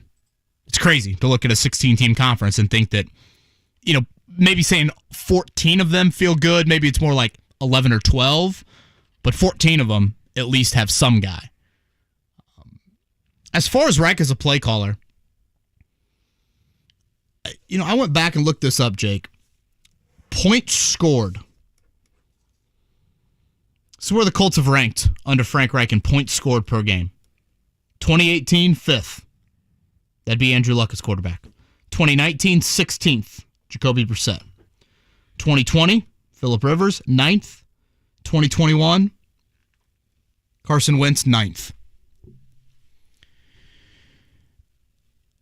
Does Ballard / Reich deserve some of the blame for the rotation of 4 different quarterbacks in those 4 years? Totally. Without question.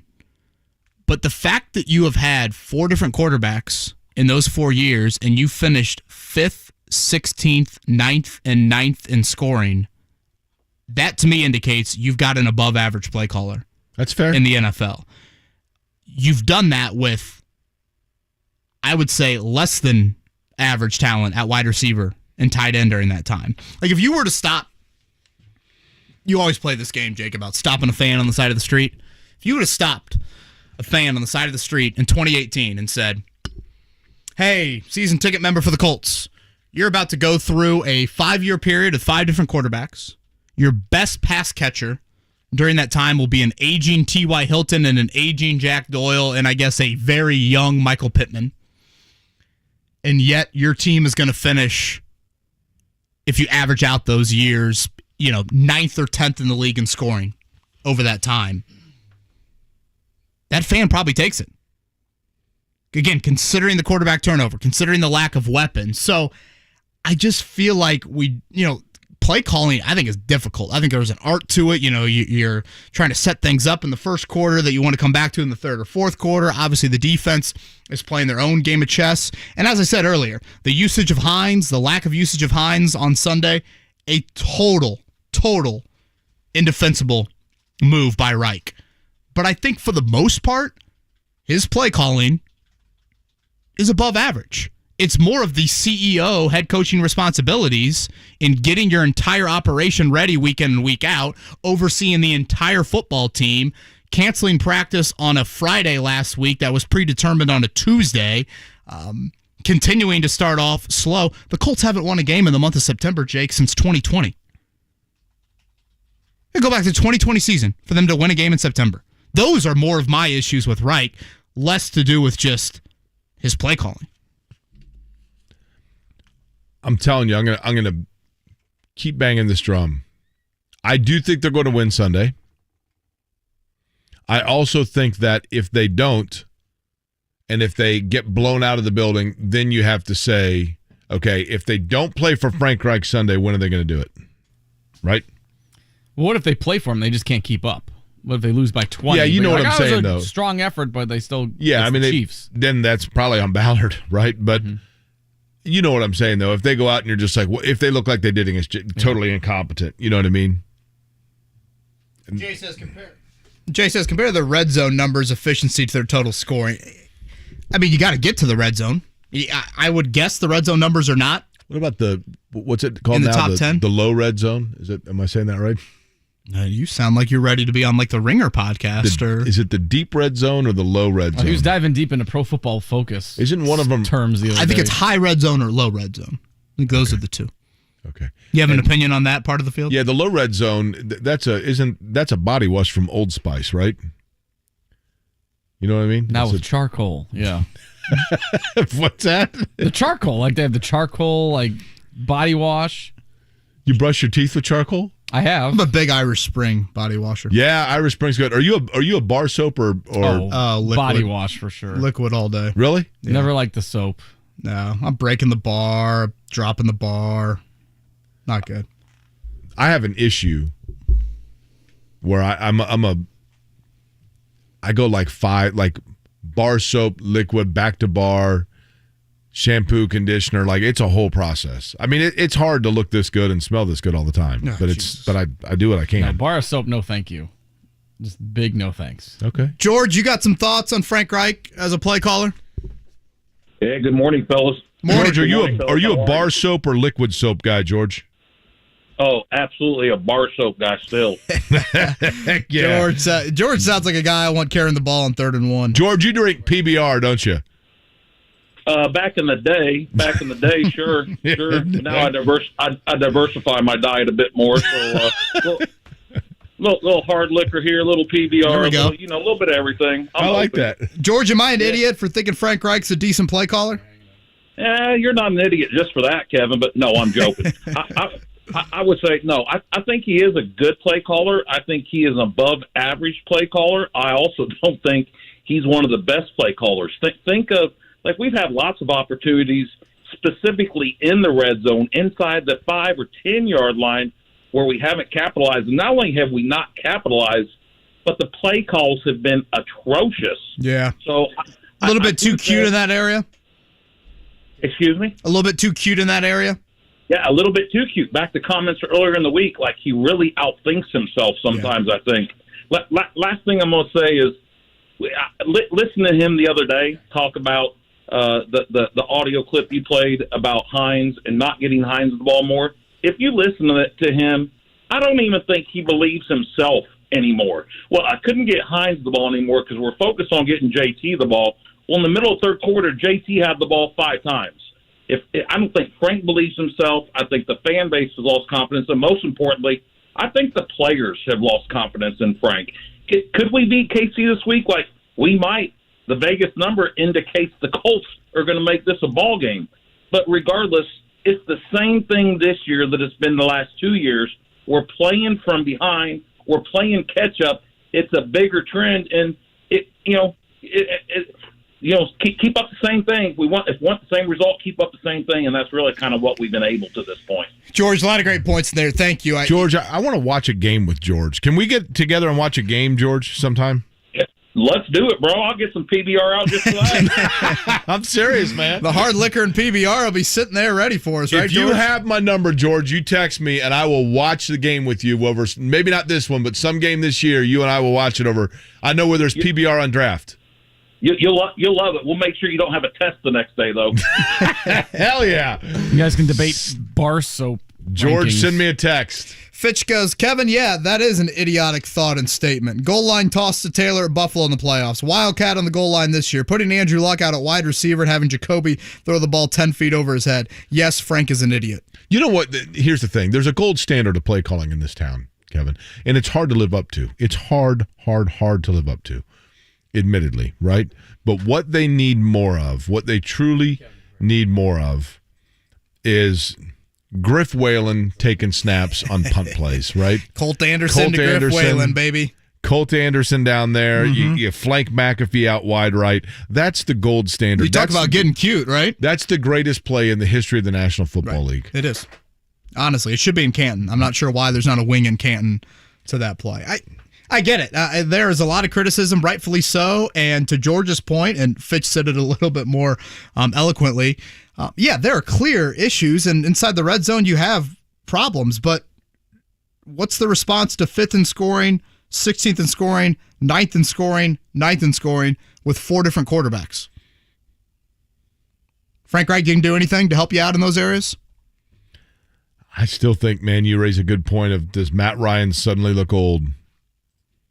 We'll continue the conversation coming up next year. Kevin and Corey. Exmark makes the mowers that care for the lawns, that set the stage for the backyard life. As the commercial mowers more landscape pros trust, Exmark mowers get you on and off the lawn without compromising cut quality, comfort, or reliability. Exmark, official mowers of the backyard life. Check out end-of-season pricing on Exmark mowers and stand-on aerator rentals right now at Midstate Truck Equipment on Allisonville Road in Fishers. Midstate Truck Equipment, 800-540-4479. Boy, I literally just cracked my back, thought to myself, God, joint pain, here it is in my back. And all right, well, looks like I'm calling 463-235-7160. That would be the number for QC Kinetics. They are right here in Indy, and they are getting help today. Joint pain, any joint pain, you need to call QC Kinetics. No drugs, no surgery, no downtime. They started with one clinic last year. The demand has been so strong they now have clinics in Eagle Creek and Greenwood. We're talking modern advances in regenerative medicine that allow the medical professionals to take the remarkable healing properties from your own body, concentrate them for maximum power, and put them directly into your aching joints so your damaged tissue can be repaired and restored all naturally. So many people are living their best life again, pain-free, thanks to QC Kinetics. If you have pain in your knees, hips, back, shoulder, don't let them keep you on steroids, and don't let them tell you that surgery is your only option. You call QC Kinetics today and get a free consultation. Again, that is 463-235-7160.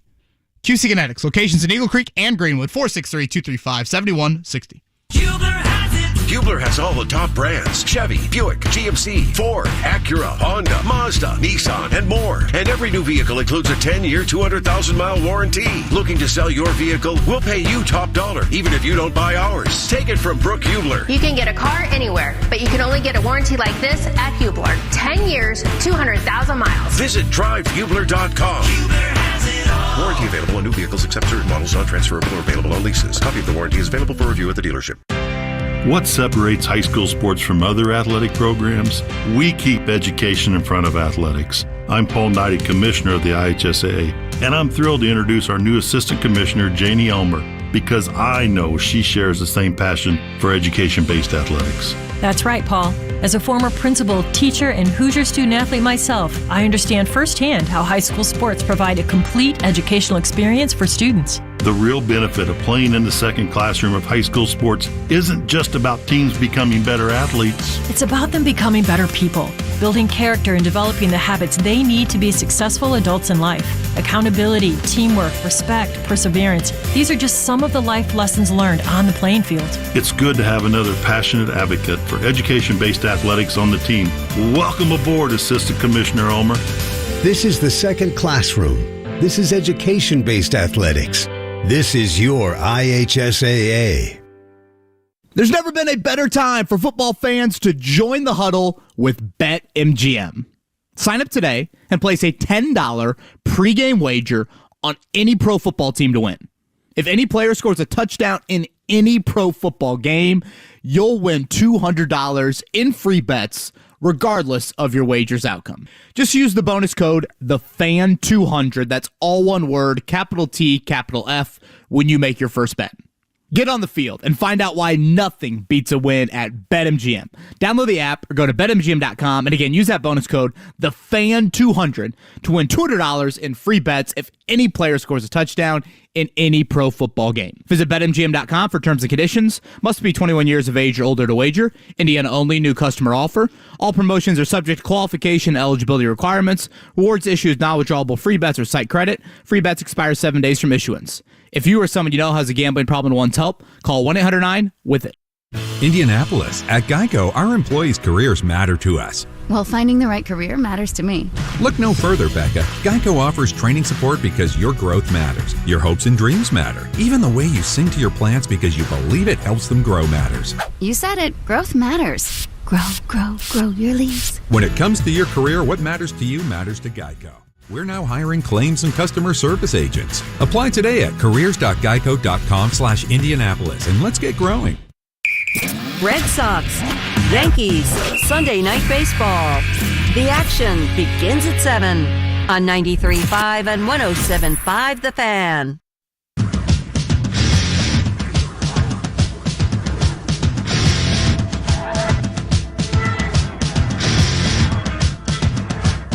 You're listening to Kevin and Query on 93.5 and 107.5 The Fan. Hey, Jake. This is from Michael. George was an awesome caller. I'd like to be at whatever site you all watch the game. Sounds like a smart fan, and I'll enjoy some PBR. P.S. I'm a body wash loofah guy. I don't really do the loofah. I tried the loofah once. Wasn't a fan. I stayed at a hotel in New York that had the hotel room had a wrapper, and I'm like, what is this? And it was like a loofah, like a glove loofah. You know what I mean? Like you put your hand through it. And, yeah. Well, that's awkward. Yeah. How do you get your back with a loofah? What's that? How do you get to your back? How do you get your back regularly? Oh, the washcloth, you just whip it, go like that, double arm it. How long a washcloth are you using? A regular one? What do you mean? The regulation size. Like this, what was that? That's the size of your washcloth? Yeah. What do you like? A washcloth is typically like a square lengths that you're showing. No, man. A washcloth is typically a square. Yeah. Right. So you're able to. I mean, I don't know how flexible you are that you're able to get halfway down your back with like that small of a washcloth. Well, the washcloth you just showed me was like a Tide Pod size. A washcloth's like this size right here. I'm looking. Do we have the camera up? Do we know if the camera? Yeah. Yeah, I would argue even a little small on that. Yeah. So like, okay. Well, you stretch it out. It's Jake, you got a wingspan. Well, what do you guys think I am? Like the guy from That's Incredible that's living in glass boxes? How old of a reference was that? Are you Inspector Gadget? Are you Gumby? I do like Gumby. I'm Gumby, dammit. Who doesn't like Gumby? Jonathan, Colts wideouts. Pokey was cool, too. Colts wideouts aren't getting open, are they? No, sir, they're not. Do you want to take a guess who's getting the most open out of all the targets? Ashton Dulin.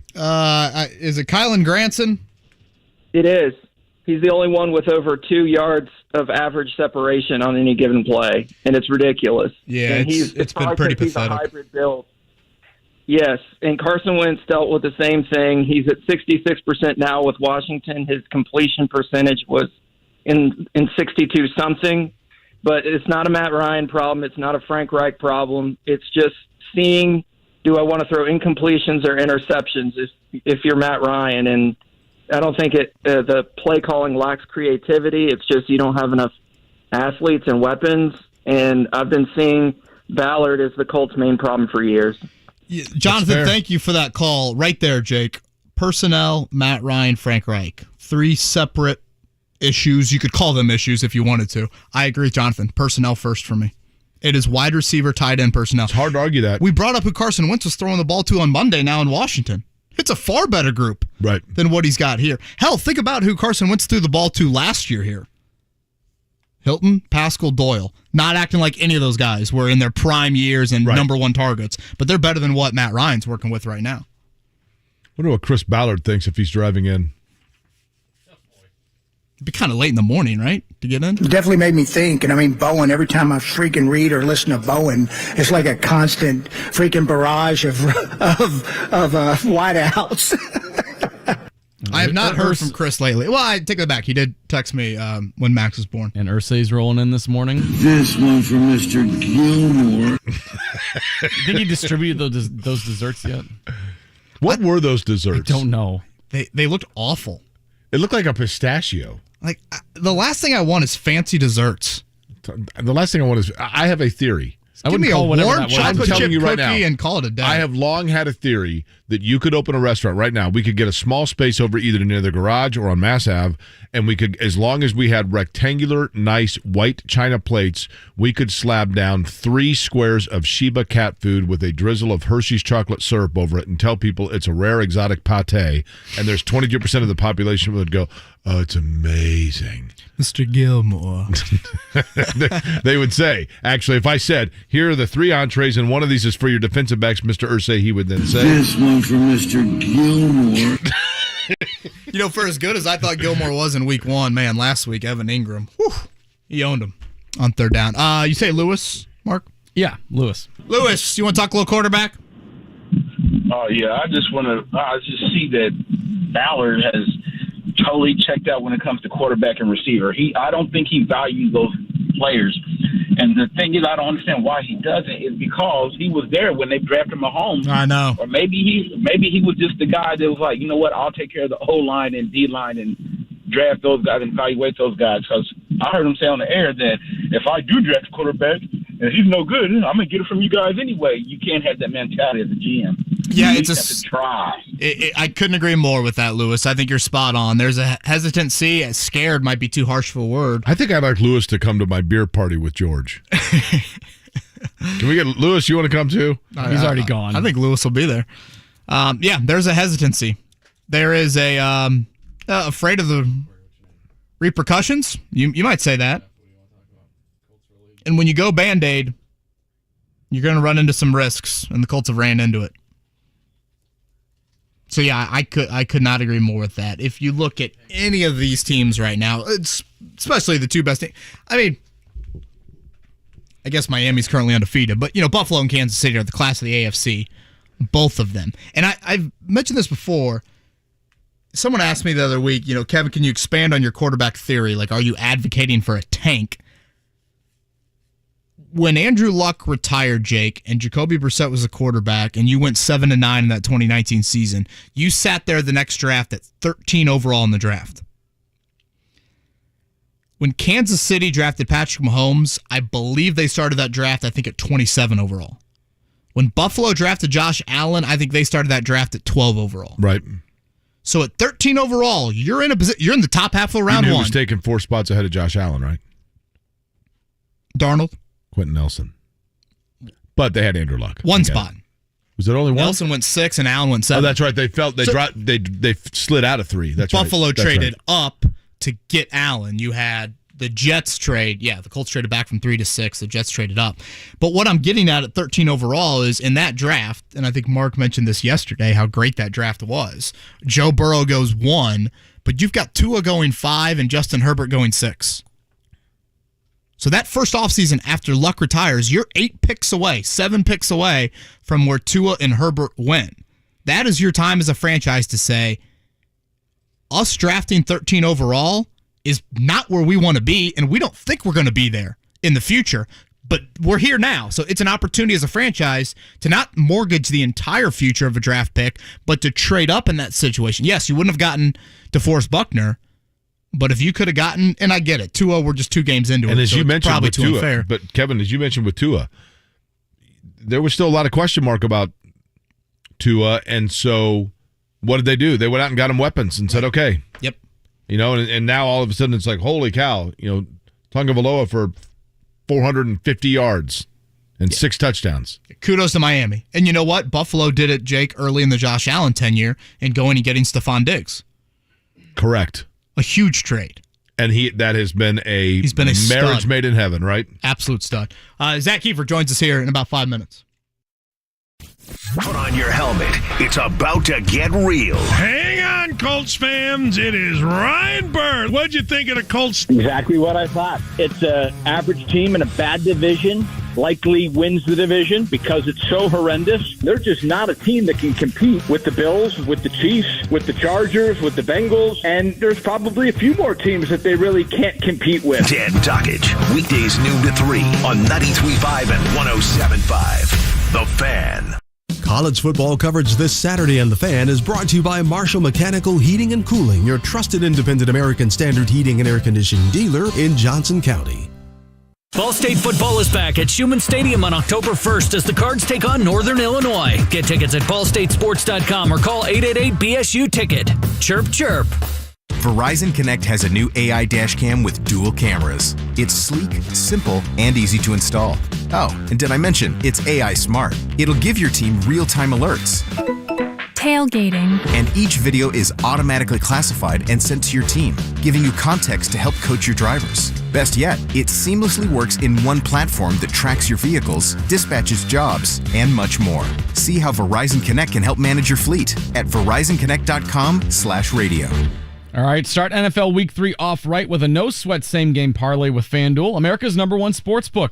It's Mark from Kevin and Query. It doesn't matter if you're new to FanDuel or already have an account. You'll get free bets back if your Thursday night same-game parlay doesn't hit. NFL same-game parlays are the perfect way to combine bets for a chance at a bigger payday. So again, Steelers-Browns kick off Week 3 tonight. I've got the over 38.5 total points. Cleveland Browns on the money line, and a big night for Nick Chubb, over 100 yards, and him scoring not 1 but 2 touchdowns.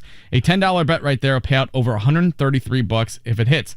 Build your own same-game parlay any way you want, or choose from one of the popular same-game parlays pre-built in the FanDuel app. However you want to play, you can bet the NFL on Thursday night with a same-game parlay that is no sweat. All you have to do is sign up with promo code MARK if you don't already have an account. And if you do already have an account and you're all set, just hit the opt-in on the front splash page. Just sign up and see what you've got. Make every moment more with FanDuel, an official sports betting partner of the NFL. Check out their everyday odds, boosts, and specials. The app is safe, secure, and easy to use. And when you win, you get paid quick. 21 and over and present in Indiana. 3 or more legs required, plus minimum $1 bet. One refund issued is now withdrawable free bets that expire 7 days after receipt. Max free bet $5. Restrictions apply.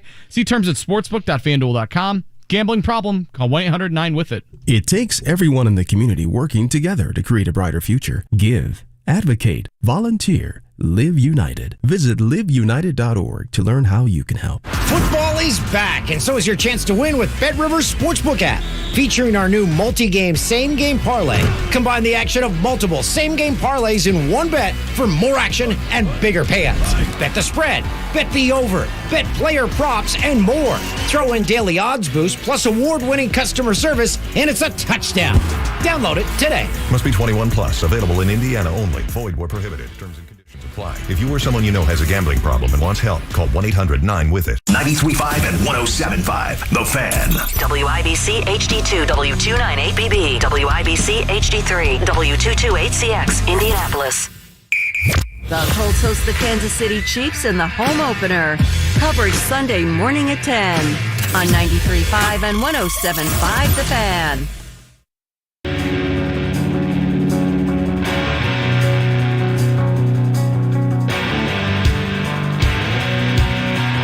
It's Kevin and Query on 93.5 and 107.5 The Fan. Impossible for me to hear this song and not think of what event Mark Dykton in pop culture. David Letterman's last show. Correct. This closed David Letterman's last show with a montage. I have something in common. Favorite song. What's that? I said David Gotcha. Letterman and I have. I thought you said it is a good song for sure. Yeah, for sure. 9 o'clock hour here in Indianapolis. It's 9 o'clock hour everywhere in the Eastern time zone. This is Kevin and Query. My name is Jake Query. Kevin Bowen, the other voice you hear, Mark Dykton, whose voice you just heard on 93.5, 107.5 The Fan. Joining us now on the Payless Liquors guest line, which I think that he willingly does each week, although at times probably reluctantly, is Zach Keefer, the noted writer from The Athletic, to discuss the Colts. Zach, oftentimes when we have you on, I will bring to you kind of the theme of the show that day and then get your opinion on it. I'll do it again here. I had said earlier today, I do think the Colts will play well on Sunday against the Chiefs, but with everything at stake, considering where things have started and how big this game is based on just the overall cachet of the opponent, if they don't show up on Sunday, and I'm not saying they have to win, but if they come out flat on Sunday and sleepwalk their way through, then my thought is if they don't do it on Sunday for Frank Reich, it's never going to happen. Then he has lost the team. That's what it means to me, that he has lost the team and that there's no coming back. Am I being too critical? No, I don't think you are. I think Jacksonville was that bad. It was that bad. And I think if they do that on Sunday in front of their home crowd, and remember, the home opener is very important to Jim Irsay. It's very important to Jim Irsay and how his team plays. And I think a lot of him and a lot of people around here thought, hey, we're going to be 2-0 rolling into the Week 3 home opener against Patrick Mahomes and the Chiefs. If they come out and play like they did against Jacksonville on Sunday, and I was talking to Julian Blackman yesterday, and he said, look, if we're not ready, they're going to put up 50 on us. And he's right. They will get booed off their home field. And I think you're right, Jake. That's the telltale sign with the coach. Are these guys still playing for this guy? I think they're going to play well. I think they're going to play hard. I'm not predicting a win, but that's the problem. If it turns into they're not even playing, that's when this has shifted into something completely different. Zach, you were a man on a mission in the locker room yesterday, and I want to get into your latest article up on The Athletic here in just a second, but I want to begin with Frank Reich's press conference. I didn't get a chance to talk with you about this yesterday. I was talking to some of our other colleagues and even a few people within the Colts. I thought the words that Frank Reich said in yesterday's press conference were pretty similar. Not, he didn't sound like Jim Mora by any means in changing his words. But I did think his body language and demeanor was a little un-Frank Reich-like. And for anyone that will watch the press conference, you are not going to be blown away by it. But for Frank Reich's typically subdued nature, I felt like I listened to a guy that was talking a little louder, a little quicker, a few more gestures, and maybe I'm being too therapist with it, but I just felt like his body language was a little bit different than he normally is, which is very subdued, particularly at those Wednesday pressers. I wrote that it was as impassioned as he's been, and that's maybe a stretch considering he's not yelling into the microphone like you see with some coaches, and that's never going to be Frank's style. But he was as impassioned as he's been in several years. Yeah, same. I felt like he was defending his coaching approach, his coaching style, and his technique as a coach, because all of that's come into question. All of that has been challenged in the last several weeks with the way they've played and the deficits they've been behind and the decisions they made and the play calls he made. And going back to Jake's original point, whether these guys are playing right now. But, my takeaway was they're feeling the heat. They're feeling the heat a little bit, and maybe they should.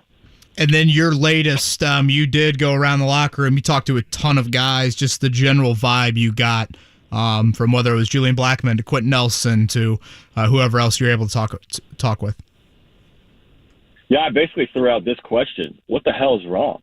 And some guys didn't love the question, but part of their job is to answer it. And two things really jumped out to me beyond just like the normal football effort BS, right? Let's move on from the cliches. One, the offensive line has been trash. This team's going nowhere until that unit starts to play well. I asked Quentin Nelson, and he said, look, it's on us. We're not doing our job. Kelly hasn't been good. Nelson hasn't been good. Pryor's a liability at left tackle. I'm not telling the listeners anything they don't know. Danny Pinter's not playing well either. Braden Smith, I could just go on and on. But you have a 37-year-old quarterback who's not supposed to be able to move in the pocket. And this is removing the wide receiver problem, which I could go on for 10 minutes. But nothing this unit does. I mean, like JT, he's a forgotten man if the line doesn't block. So I think everybody knows that nothing's going to happen on offense until the line starts to play like it should. And then moving to the defense, and this was a little surprising because I thought the defense had a good camp. They really shut down the offense a lot of days. That's what I saw in camp. There is a disconnect on this defense right now. They are not on the same page. They are not comfortable yet in Gus Bradley's scheme, and anybody out there watching the tape can see it. Like Julian Blackmon said, on every play, 10 of us are doing the right thing, but there's always one guy doing the wrong thing. And it's not always the same guy, but they're not winning up front with the front four, and you got to do that. And they're just missing their gaps in the back end. They're just not comfortable in this scheme yet, and that's a problem because of the quarterback that's coming in on Sunday. Zach answered this question in multiple choice form. This year's Andre Johnson to the Colts is A, Yannick Ngakoue, B, Matt Ryan, C, neither. So far, it's A. Have you seen anything from Ngakoue? Yeah, I mean, it's been... And I mean, it's 2 weeks. You've done this a long time, Jake. It's 2 weeks. We might be laughing at ourselves in a month, but that dude was, I mean, I don't want to break it down into this term, but he's a mercenary. He was hired to come in here to do one thing, to go get the quarterback. Not doing it. This defense isn't good enough to overcome a non-existent pass rush. And Ryan was terrible on Sunday, too. It's funny to me, Zach, because...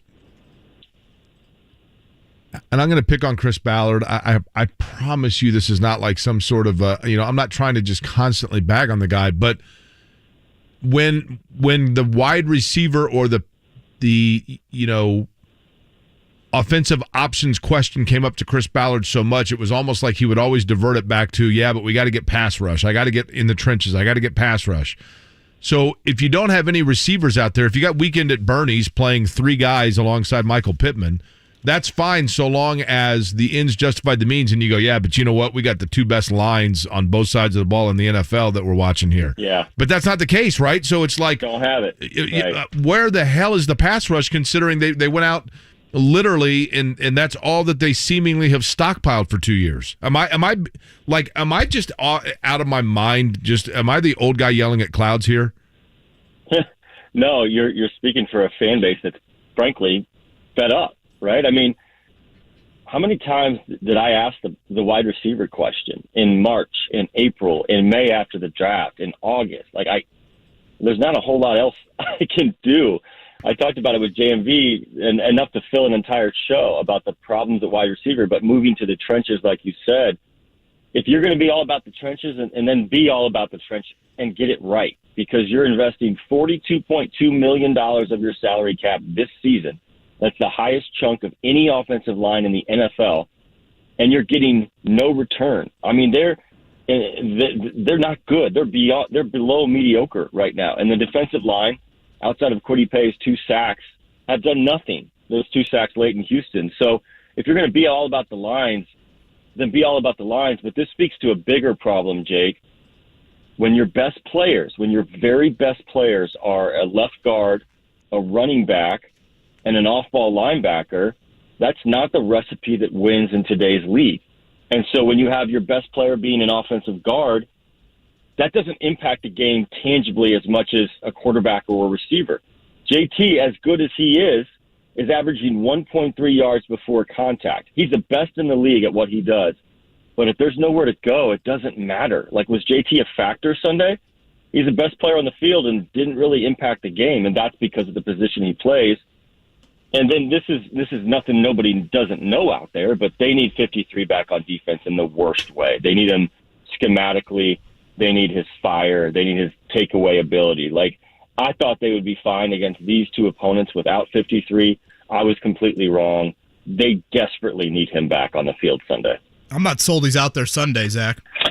Yeah, neither am I. We'll hear what he says today, but this is kind of weird how they talk like he's almost back, and he's almost back, and he's almost back. I go back to that Ballard every Friday. I go back to that Ballard comment, Zach. I apologize for interrupting. That Ballard comment saying that when he came off the PUP list, this is basically the first day of spring for him. You know, I thought at the time, okay, is that really what he means? I mean, the first day of spring. Well, if that's the case, then he is going to need like 4 or 5 weeks of ramp up, and here we are. This is week 4 of him back to practice. How long can they wait? I mean, I like the pitch count idea, but I don't know. They don't. Away. Yeah. You surprised we haven't heard from Irsay yet? No, he's keeping it close to the vest. I mean, he's obviously very, very frustrated, but you know, and I'll say this: it's week 2. Like, I was asked earlier in the week if this is a must-win, and I laughed because it's not. Like, I don't think they're going to win. They're playing the Chiefs, but also this is a team that I've covered that's been 1-5 and made the second round of the playoffs, and 1-4 last year, and then we're on the doorstep of the playoffs and then crumbled. The one thing I will say, and my former colleague Stephen Holder mentioned this yesterday, it takes a lot to get back from that. Like, it takes a lot to get to 10 wins when you start 1-4 or 1-5. And that emotional energy has caught up to them the last couple of years when they've done that. So we'll see. But I think going back to the very first question Jake asked, all of this is going to be about how they look on Sunday. And every fan out there watching is going to be able to tell whether this team is playing or whether they're just lost and they're just not in this for Frank Reich. I think they're going to play hard. I really think they will. But I don't trust the defense. I don't trust the defense against this quarterback. And it could still get ugly even if they play hard. That's the problem right now. Zach Keefer's our guest. He's on the Payless Liquors guest line. He's with The Athletic. Zach, I've always been uncomfortable in situations, and you see this a lot in sports, where somebody gets elevated due to attrition, and so they kind of get taken outside of their role. Or like you see it in television. The main anchor leaves, the weekend anchor fills in for 3 months. Then they hire a new anchor, and they go, okay, well, you're out of here. And it's like, well, don't I go back to being the weekend anchor? That's what I was designed to do in the first place. Well, no, we don't have a spot for you. Is Bobby Okereke, who I'm not saying he's not a fine player, but to your point, he is not Shaquille Leonard. And he has filled in, and you can see that things drop off. Once Shaquille Leonard comes back, does he kind of get wedged into an awkward spot at that point? I think he's the will. He's the will linebacker. Shaq's going to come back, and he's going to be the Mike, which is going to be a little bit different, but pretty similar to the last position he played under Flus, where he was the will, sort of the off-ball linebacker. They think him being around the ball at the Mike will be better. But, you know, I can't think of a single unit on the defense, a single level of the defense that's played well, and not to single Bobby Okereke out, but they just haven't. There's just these unquantifiable things that Shaq does that show up on tape, that don't show up in the stat sheet, that just change the game, that just change the tenor of the game. And, you know, Leonard's even told us that there's certain ball carriers or pass catchers that have told him that they've changed their routes or done something different when they know he's around. And that's the sort of unquantifiable thing. Like a quarterback, when he's throwing at Stephon Gilmore versus when he's throwing at Brendan Faison, is going to think different, right? It's the same thing with Leonard in the middle. And we'll see, but I think Okereke stays at the will. I think Zaire Franklin's the one that comes off the field. But the interesting thing with the linebackers is how much they've had to play 3 this season. They've never done this the last 4 years. They've only played 2, you know, a huge chunk of the time because they would get Kenny Moore on as the nickel corner. But they need 3 to stop the run. They need 3, you know, to slow down the run because they haven't been able to do that as well. So this defense just isn't right now. Zach's latest, taking the pulse of the Colts locker room yesterday following that embarrassment Sunday. in Jacksonville. Zach, as always, thank you, man. Thanks, guys. Zach Keefer right there on the Payless Liquors hotline. I will say something, when I asked Zach the Irsay question, you surprised we haven't heard from him. And Zach mentioned it's early in the season. I know this clip has turned into a funny clip, and we're about to play it, but this clip from Irsay came before the Week 2 game in 2020 against the Minnesota Vikings. The Colts had just lost in the opener. A close game with Jacksonville, certainly closer than it was on Sunday. Phillip Rivers, in his first start. And here was Irsay in the weight room on West 56th Street. Loud and proud. You remember that one, Jake? Oh, yeah. About a 20-second clip of, I think he had the belt, right? The weight belt on. Mm-hmm. Looked very fit. And he wanted the crowd, right, to be loud and proud at the home opener. So back in 2020, he was totally content with firing one up before the Week 2 matchup. So I don't know if I just label this as early in the season, Jim Irsay is being quiet. Well, now what you get before a Week 2 matchup is dessert talk, right? This one for Mr. Gilmore. Just so people know. Poor Alex Pearson. Just so people know, I'm laughing less at Jim Irsay's pronunciation of Gilmore and more at the smirk on Mark's face every time he plays that. Because every time I hear it, I believe that's Mr. Gilmore from Happy That's Gilmore. exactly what I every think. time I hear it, I think It's like that meeting British royalty. Totally. All chips in. You think we get an Irsay video before Sunday? Well, there's no jet. That's the problem, right? But again, he went helicopter. He went to the weight room before the home opener a couple years ago. Fair. He could go. Wasn't he on the Zamboni in his hockey rink a few weeks back? He was, yeah. He That's could a good go point. there. Good point. I don't know. I guess We'll have to see. We'll have to wait and see, right? Adam Teicher from ESPN.com, who covers the Chiefs. We'll get their perspective on things coming up here in less than 10 minutes. Let's do a morning check down. The Morning Checkdown. Brought to you by Ball State Football. Get your tickets at ballstatesports.com. On 93.5 and 107.5 The Fan. I'll begin with a little baseball. Indians yesterday winning 7-1 over the St. Paul Saints. Don't forget, they've got 3 home games left tonight, tomorrow night, and Saturday before the season comes to a completion in the International League for the Indianapolis Indians. Major League Baseball yesterday, Albert Pujols broke up a no-hitter with the Padres, but San Diego wins 1-0. He is still sitting on 698 home runs. Aaron Judge did not homer yesterday, but the Yankees did win, if I'm not mistaken, 14-2, as a matter of fact, over Pittsburgh. And elsewhere, it was cute fella 8-1 over Detroit. The Cubs 4-3 over the Marlins. Reds yesterday, winners 5-1 over Boston. Andrew would like a Mr. Gilmore sound as his ringtone for his phone. he would like Mark Dykton to make that happen. This one for Mr. Gilmore. Every time a text comes in, that's what you hear. Second practice of the week today for the Colts. First injury report yesterday. 52 of 53 guys practiced. Bernard Ryman being the lone one that did not. I think an ankle injury for Ryman. He was certainly limping coming out to watch practice yesterday. So Matt Pryor will certainly stay at left tackle. Outside of that, Michael Pittman, Alec Pierce back to practice. Good news on that front. Like we just discussed with Zach Keefer, Shaquille Leonard did practice yesterday, but I don't think by any means it's a slam dunk for him being in the lineup for his 2022 debut on Sunday. Yesterday, Frank Reich talked about the belief that he continues to have with his football team. Each one of us, what the discussion has been, hey, we got to keep doing what we're doing. We're 2 weeks into it. We believe in what we're doing. We believe in who we're doing it with. We each got to look within, find ways to get better. That collective effort to do that, you find in this league, this is what we experience, this is what we believe, this is what we will stay on, that we will get better and turn things around. Can we hear Irsay one more time with Stephon Gilmore? This one for Mr. Gilmore. Jake Dave asks, what percentage of fans in the stands on Sunday will be wearing red? Will it feel like, it kind of feels like when Pittsburgh comes to town? 15%. 15%. I mean, I do think that Patrick Mahomes is like every little kid's favorite player, right? And you know what? Sadly for the Colts, if a kid is, what's the peak age where you like, Kevin, where kids like go to their first NFL game and 10 probably? Sure. When you first are totally into it and whatever else, your peak fandom.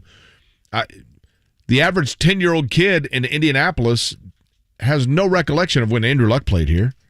So his favorite player, I grew up a Steelers fan because we did not have an NFL team until I was in the 6th grade. And that was the team, the Steelers, is who I saw on TV all the time. So there are probably a lot of kids in Indianapolis, in the Indianapolis area, that their favorite quarterback's Patrick Mahomes because they saw Phillip Rivers for 1 year. They saw Jacoby Brissett for 1 year. They saw Carson Wentz for 1 year. And now they're 9 years old, and like that's the guy that they've seen on every Thursday night football game. And I think, to be fair, the Chiefs have a great fan base outside of just Mahomes' individual fandom. The Chiefs, a great fan base. The Chiefs are responsible for the term Super Bowl, right? Did you know that? Was that Lamar Hunt?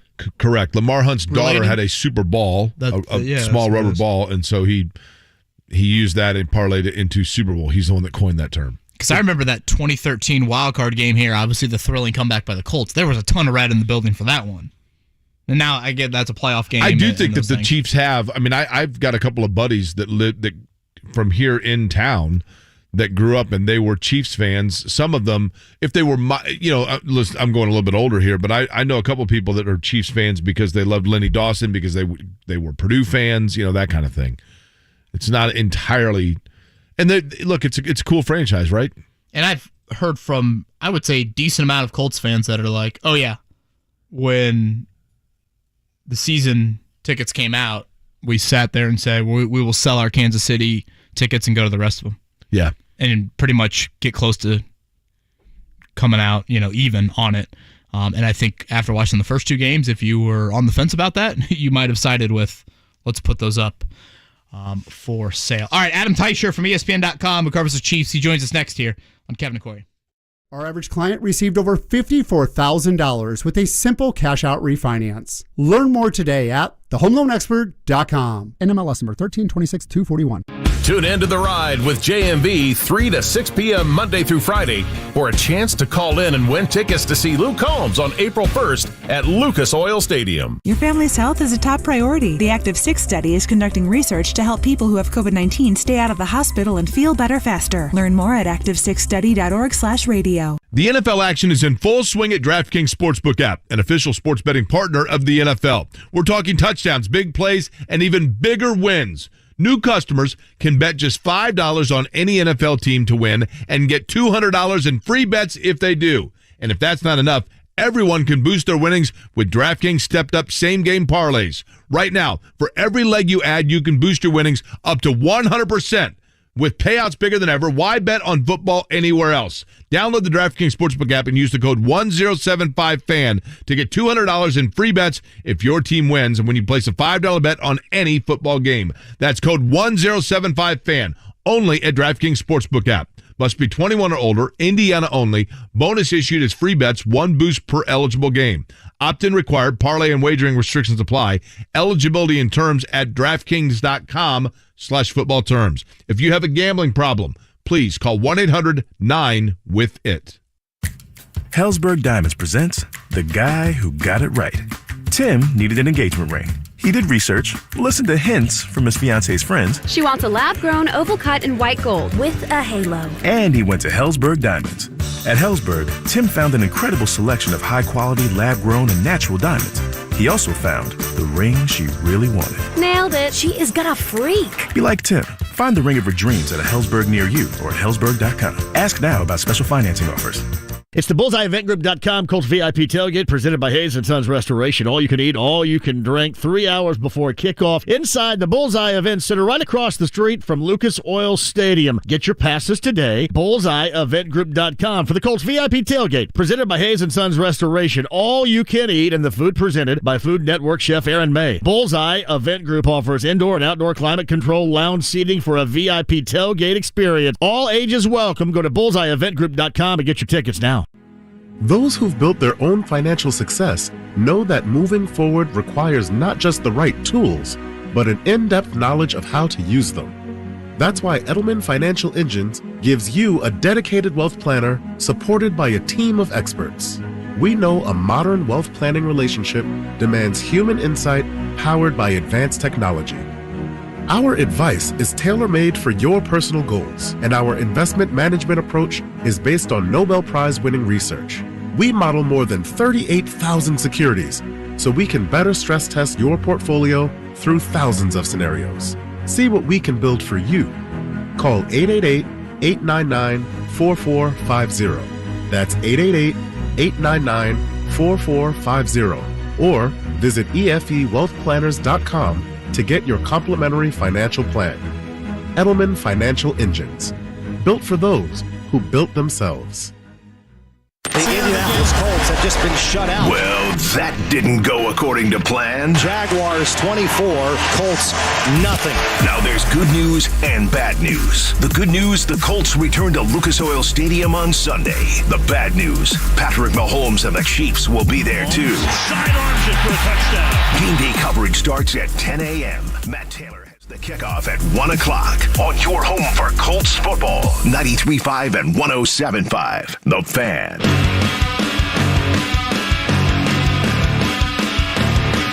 You're listening to Kevin and Query on 93.5 and 107.5. The Fan. Push the pop quiz about 10 minutes out. Adam Teicher, who covers the Chiefs for ESPN.com, is going to join us right here. Jake, this is from Derek. I'm torn on going to the game. I put my tickets up for sale at a very high price, so if they sell, then my pockets are fat. And then I'd go if they don't sell. I haven't been in 2 years, so I guess for now I'm going. You know, I feel like there's a decent amount of people that have kind of a similar line of thinking on that front. Again, Adam Teicher from ESPN.com is joining us now.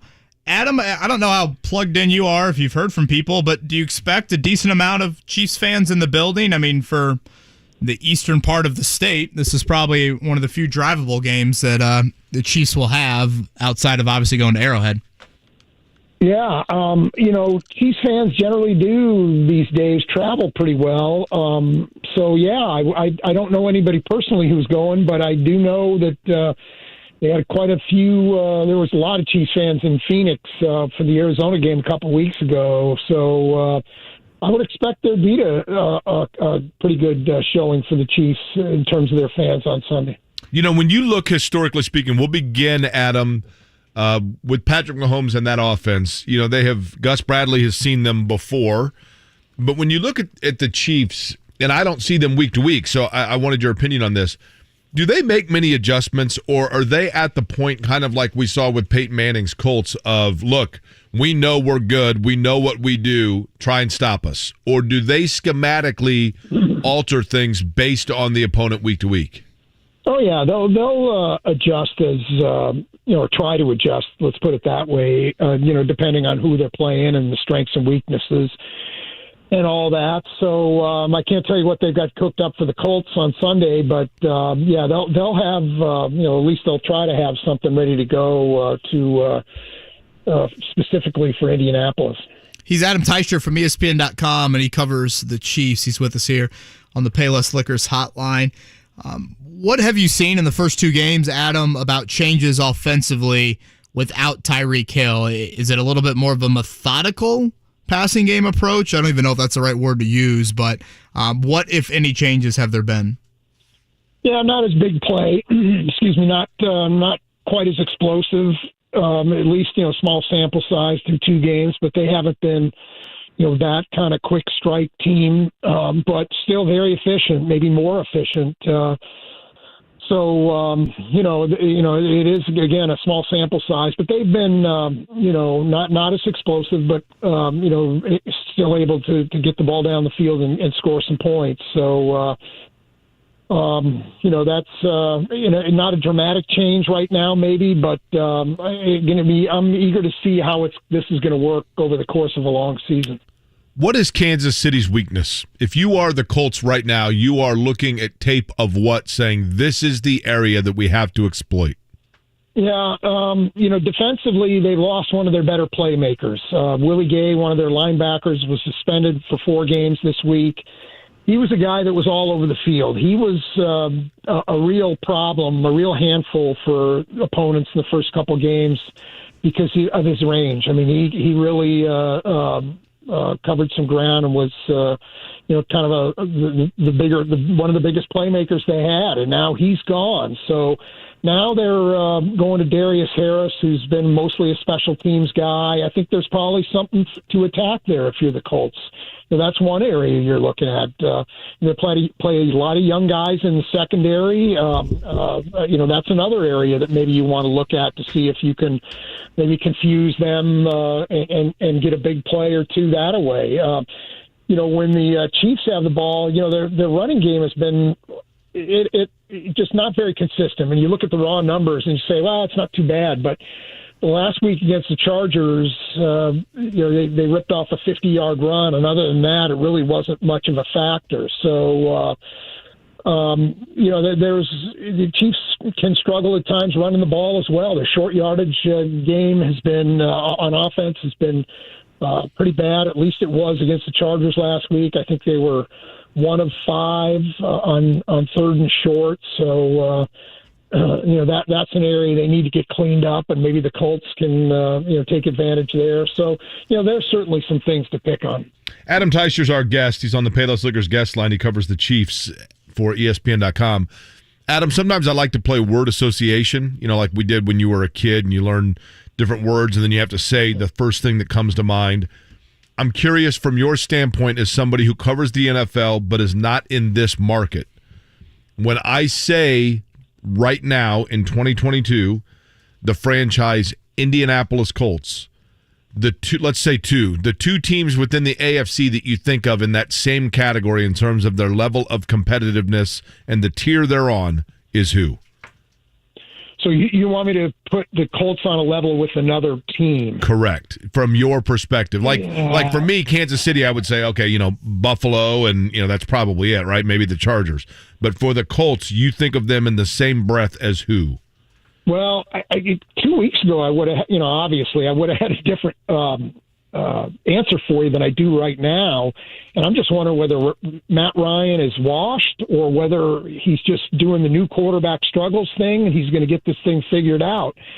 I mean, I know just from talking to the Chiefs, they're a little bit wary of this game because they know the Colts are better than the way they played the last 2 weeks. And, they're going to be their home opener. They're going to be an angry team. They're expecting a pretty good effort from the Colts. So that's not really an answer to your question. But I put them on the second level behind, certainly the Chiefs, Buffalo. I'm not even going to throw the Chargers there. I still think the Chargers have a lot going for them. Ooh, I agree. I think the Chargers are really good. They're talented, but there's some things holding them back. I mean, that coaching staff, I'm not sure is right for what they want to do there. So we'll see. Maybe I'll get proved wrong, but certainly a lot of talent there, though. And I'll even still throw the Bengals and the Dolphins there. So whatever level that second level is in the AFC, with Baltimore. Cincinnati and Miami, maybe. I'll put the other three on the top level: Chiefs, Chargers, and Bills, and then I'll throw the Colts in with the other three teams, maybe on that second level. It's funny, Adam, isn't it? Because the AFC's got a huge middle class. You know what I mean? Yeah. Like there's definitely an upper class, but there's a huge middle class in the caste system of the AFC. Yeah. I'd agree, and right now it's hard figuring going through the teams right now who's bad, right? I mean, I know the Colts have played badly the first 2 weeks. I guess Houston's down there, but other than that, who's the lower class right now? It's going to be interesting to see how this thing sorts itself out. Yeah, it's easily the deepest I've seen the conference in quite some time. Adam, just a couple more here. For Chiefs fans, they probably don't want to remember this game, but Colts fans remember it very well, and that would be the 2019 game at Arrowhead, Sunday Night Football. The Colts carried it 45 times in that game, had the ball for more than 15 minutes. They beat Kansas City. I think it was the fewest points scored at home in the Mahomes era when he started. And he was a little bit banged up, to be fair, in that game. But what I'm getting at with that is, again, they carried it 45 times. Well, that was without Jonathan Taylor. Marlon Mack was the bell cow back then. Now they've got Jonathan Taylor. Is that part of what strikes a little bit of fear or a little bit of doubt into whether it is Chiefs fans or Chiefs coaches, and that, hey, this is a team that at least on paper has got part of the blueprint in that Taylor can play a ball control type game. Yeah, that's certainly that does have the Chiefs' attention, but a lot of differences between now and without a doubt 2019, and the Chiefs have not been very good against the run the last several years. This team so far has been pretty good. They're allowing less than 4 yards a carry. That's almost a yard less than they allowed last year. And part of the deal with the Chiefs and the run defense is they're getting, again, this was before they lost Willie Gay, but they were getting better linebacker play through the first 2 games than they had in quite some time. Their 2 main linebackers, Nick Bolton and Willie Gay, are really playing well. Now, Gay is out on Sunday, so we'll see whether, again, that's something that the Colts can pick on. The other thing is the Chiefs have a lot more speed on defense now than they've had. They have some guys who can really move, and I think that's helping them out on their run defense as well. So, but that's not to say the Colts can't have some success there, so we'll see how they play it.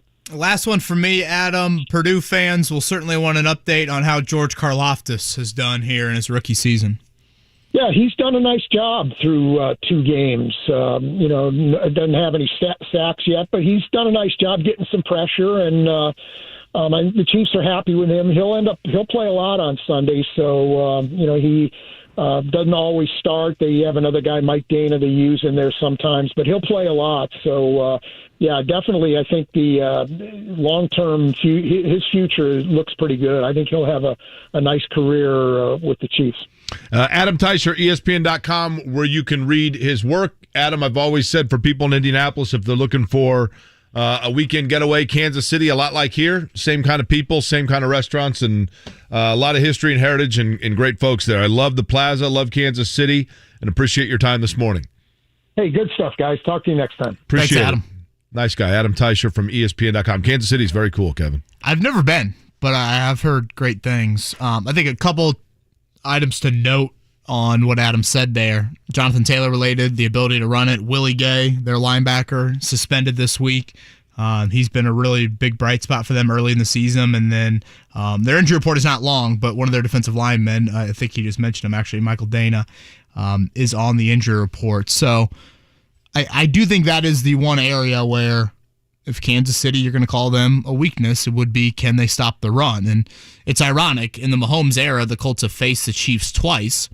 Once being that playoff game, that awful weather game in Kansas City. They stuffed the Colts in the run game then. The next year, though, that 2019 matchup that I brought up with Adam, the Colts ran it really, really effectively. So any sort of chance for the Jake Query upset special to happen, Jonathan Taylor's got to be over the century mark. Telling you. Don't rule it out. Don't rule it out. You surprised? Biggest home underdog in the history of the Frank Reich era? No, and I think that says as much about the Chiefs, though, as it does the way the Colts are playing. Right. You know what I mean? Yeah. They could score. Patrick Mahomes falls out of bed and scores 10 points. So 5.5 point underdog, the Colts for Sunday. Okay, it is time for the pop quiz for the second day in a row. We've delayed it a bit via our guest lineup. Speedrome 4-pack that we are giving away. So 317-239-1070. Give us a call. Pop quiz coming up next. O'Reilly Auto Parts provides more than just the right parts for your repair. Our professional parts people can also offer free check engine light diagnosis. We can scan your vehicle and provide a list of possible fixes. Find the right parts for you or recommend a great local repair shop. Don't ignore your check engine light. Stop by your local O'Reilly Auto Parts. O'Reilly Auto Parts. Mr. Crosley, your passion and enthusiasm for teaching history taught me valuable life lessons. Like what, Carrie? The importance of dedication, commitment, showing up every day. And those lessons helped me in the classroom and on the softball field.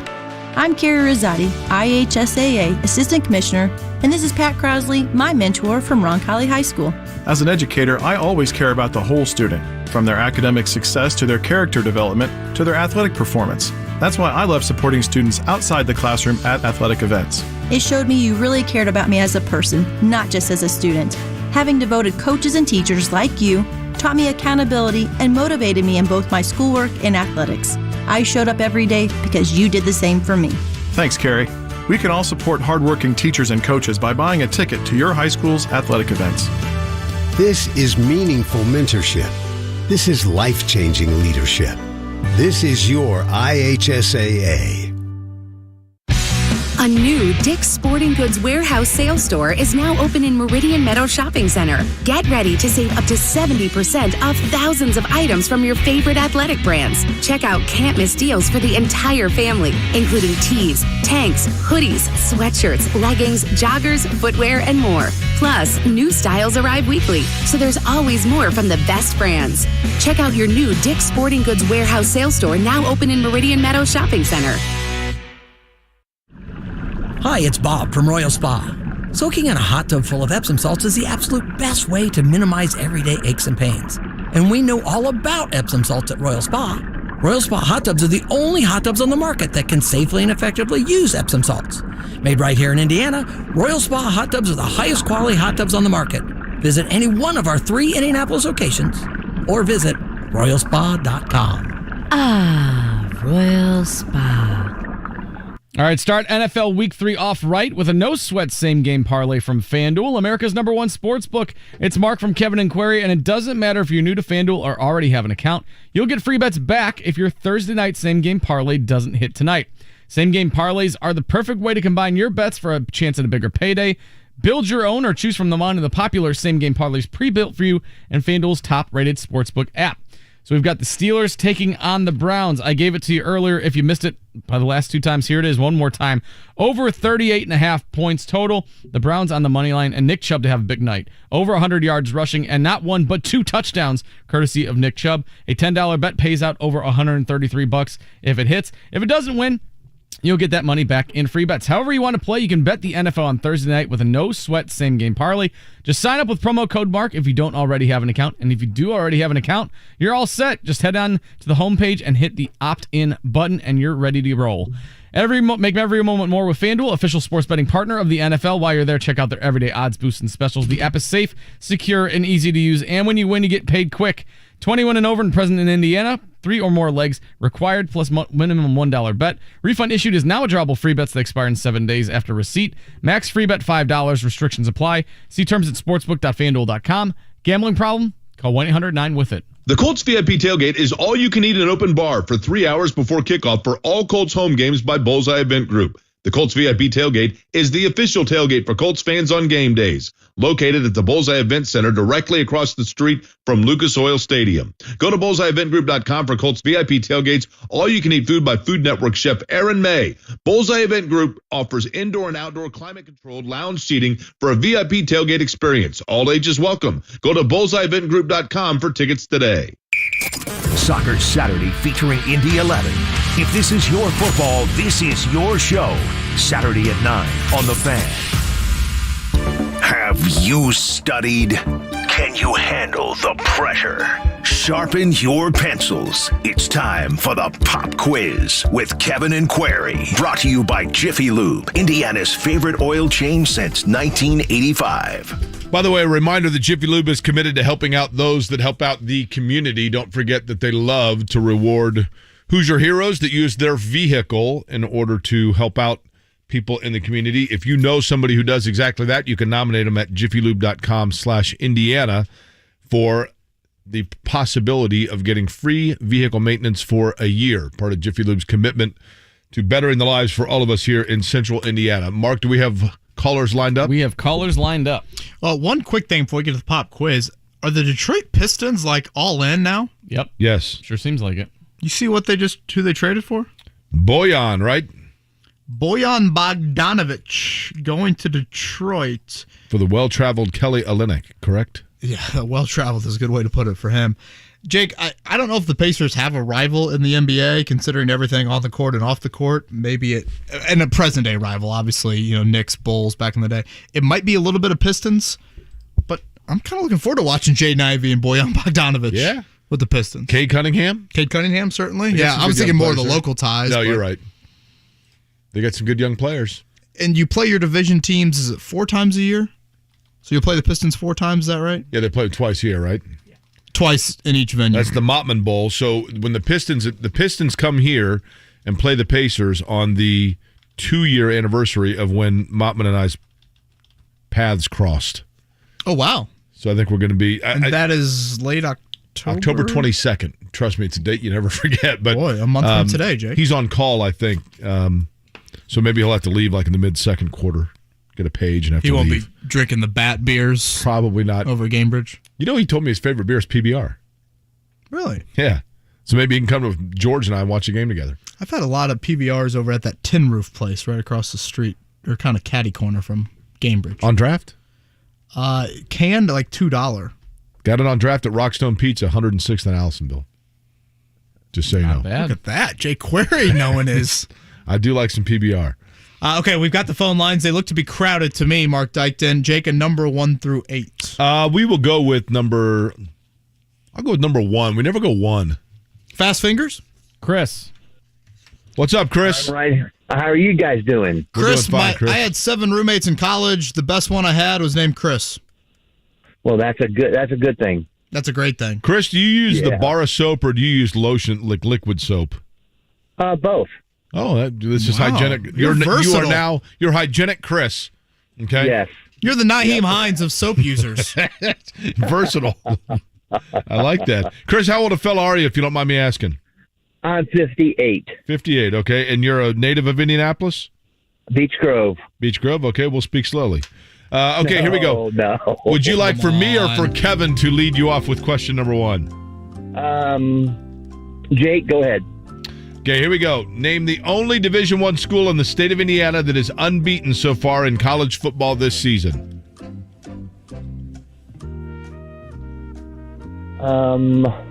Big one just across the border this weekend for him. Your options, by the way, would be Notre Dame, Indiana, Purdue, and Ball State. Is Valpo D1 in football? Purdue. You going with Purdue? I don't want to, but that's what I'm going to pick. Okay. By the way, Indiana State, Butler, also options for you. The old Division I term, I feel like, is a little bit loose. Chris, that's not right. Do you want to guess again? Yeah, Indiana State. Number 2, since the Cleveland Browns franchise was resurrected, we'll see if this quiz gets resurrected. In 1999, they have won 1 playoff game. Name the only team the current version of the Browns have beaten in the playoffs, which occurred just a year ago in January. The Chiefs, the Colts, the Steelers, or the Bungles? The Bungles. All right, question number 3. Antoine Randall, Babe Laufenberg, Dave Schnell were all quarterbacks at this Division I school in Bloomington, which happens to be the only remaining unbeaten university in college football in the state of Indiana. IU. Okay. Glad the algebra is going a little bit better than this quiz. Number 4 here, Chris. Mookie Betts hit his 35th home run of the season last night as the Dodgers lost to Arizona. Betts now has 35 homers and 35 doubles this season. Who is the last Dodger to have at least 35 home runs and 35 doubles in the same season? Pedro Guerrero, Eric Karros, Steve Garvey, or Duke Snyder? Think Coach K. Can you repeat the answers again, please? Yeah, Guerrero, Karros, Garvey, or Snyder?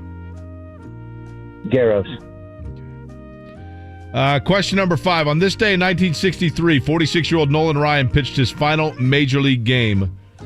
But what pitcher who was a Negro League icon is the oldest to pitch a Major League game? Is it Hoyt Wilhelm, Satchel Paige, Nick Atrock, or Jamie Moyer? Jamie Moyer. You could probably debate whether the Colts had a better performance or Chris had a better performance. Chris a nice guy. On the pop Chris a nice guy. Dude. Nice dude, certainly. And speed drum tickets, so stay on the line, Chris. I appreciate that. I stand by the name of Chris in relation to my college roommate, but you know, when Jake's altering the pop quiz with Antoine Randall, what college did he play for? That's never a good sign. Question number 1 was indeed Indiana. Well, he went with Indiana on the fourth go-round. He eventually got to Indiana. The Steelers, Cliff Johnson, Duke Snyder, and Satchel Paige are all correct. Chris is not a complete loser. What was that? Was that the Ball State announcer? That was Dan Orlovsky on the Monday night doubleheader, and he sneezed and apparently farted at the same time, and it was captured on TV. Now, the big. That sounds fake. Oh, that's my favorite sound from the weekend. No, that sounds very fake. The favorite sound of the weekend is, of course, dessert time for cornerbacks. That's true. What are you thinking here? It's got to be this, right? No, I deleted that one. You deleted this one from Mr. Gilmore. Okay. Now, the big. Okay. Who was the fella that the ESPN Deportes reporter that they decided to put on an NFL broadcast, and it was the worst? That did not go well. He was a sideline, right? Yeah. Sideline reporter. Now, we've got the Manny cast back this week, right? That's probably right. Did they not do it last week? No, remember they had the doubleheader last week? Yeah, I guess you're right. Cowboys and Giants. Eli on the call for his 2-0 Giants. But Eli has been on call for Giants games before, right? Yes. What's his name? Sergio Dip? Sergio Dip. Do we have that? Well, I'm sure I can Award-winning broadcast. One of the finer moments in TV history. What was it for? Was the game in Mexico City? Yeah. Is that what it was? The poor guy. I felt bad for him, man. But, don't put him in that position, right? I felt bad for him, but let's play the audio now to make fun of him. Hold on. I got an ad that's playing. Hold on. Come on, Mark. We only got a minute left. I know. We got to finish strong. Here we go. Line for the Chargers, and here's Sergio Dip. Ben, Coach, it's a pleasure to be with you guys here on the field from up close, just watching Coach Vance Joseph from here. You watch him now on the screen. This diversity in his background is helping him a lot tonight. Quarterback at Colorado, defensive back in the NFL, and here he is having the time of his life. Now, the big. Okay. Having the time of his life. All I got to say is thank goodness it's 9:56. Oh, gosh. What a gorgeous day outside. As Mike start broadcasting at 5 a.m. As Mike Chappell just texted me, boy, Chris really did Beech Grove proud. Well, somebody had to usurp the Walmart shampoo fight. Come on. Yes, Friday, tomorrow's show. Matt Taylor, Greg Rakestraw, as always. We'll give some picks out.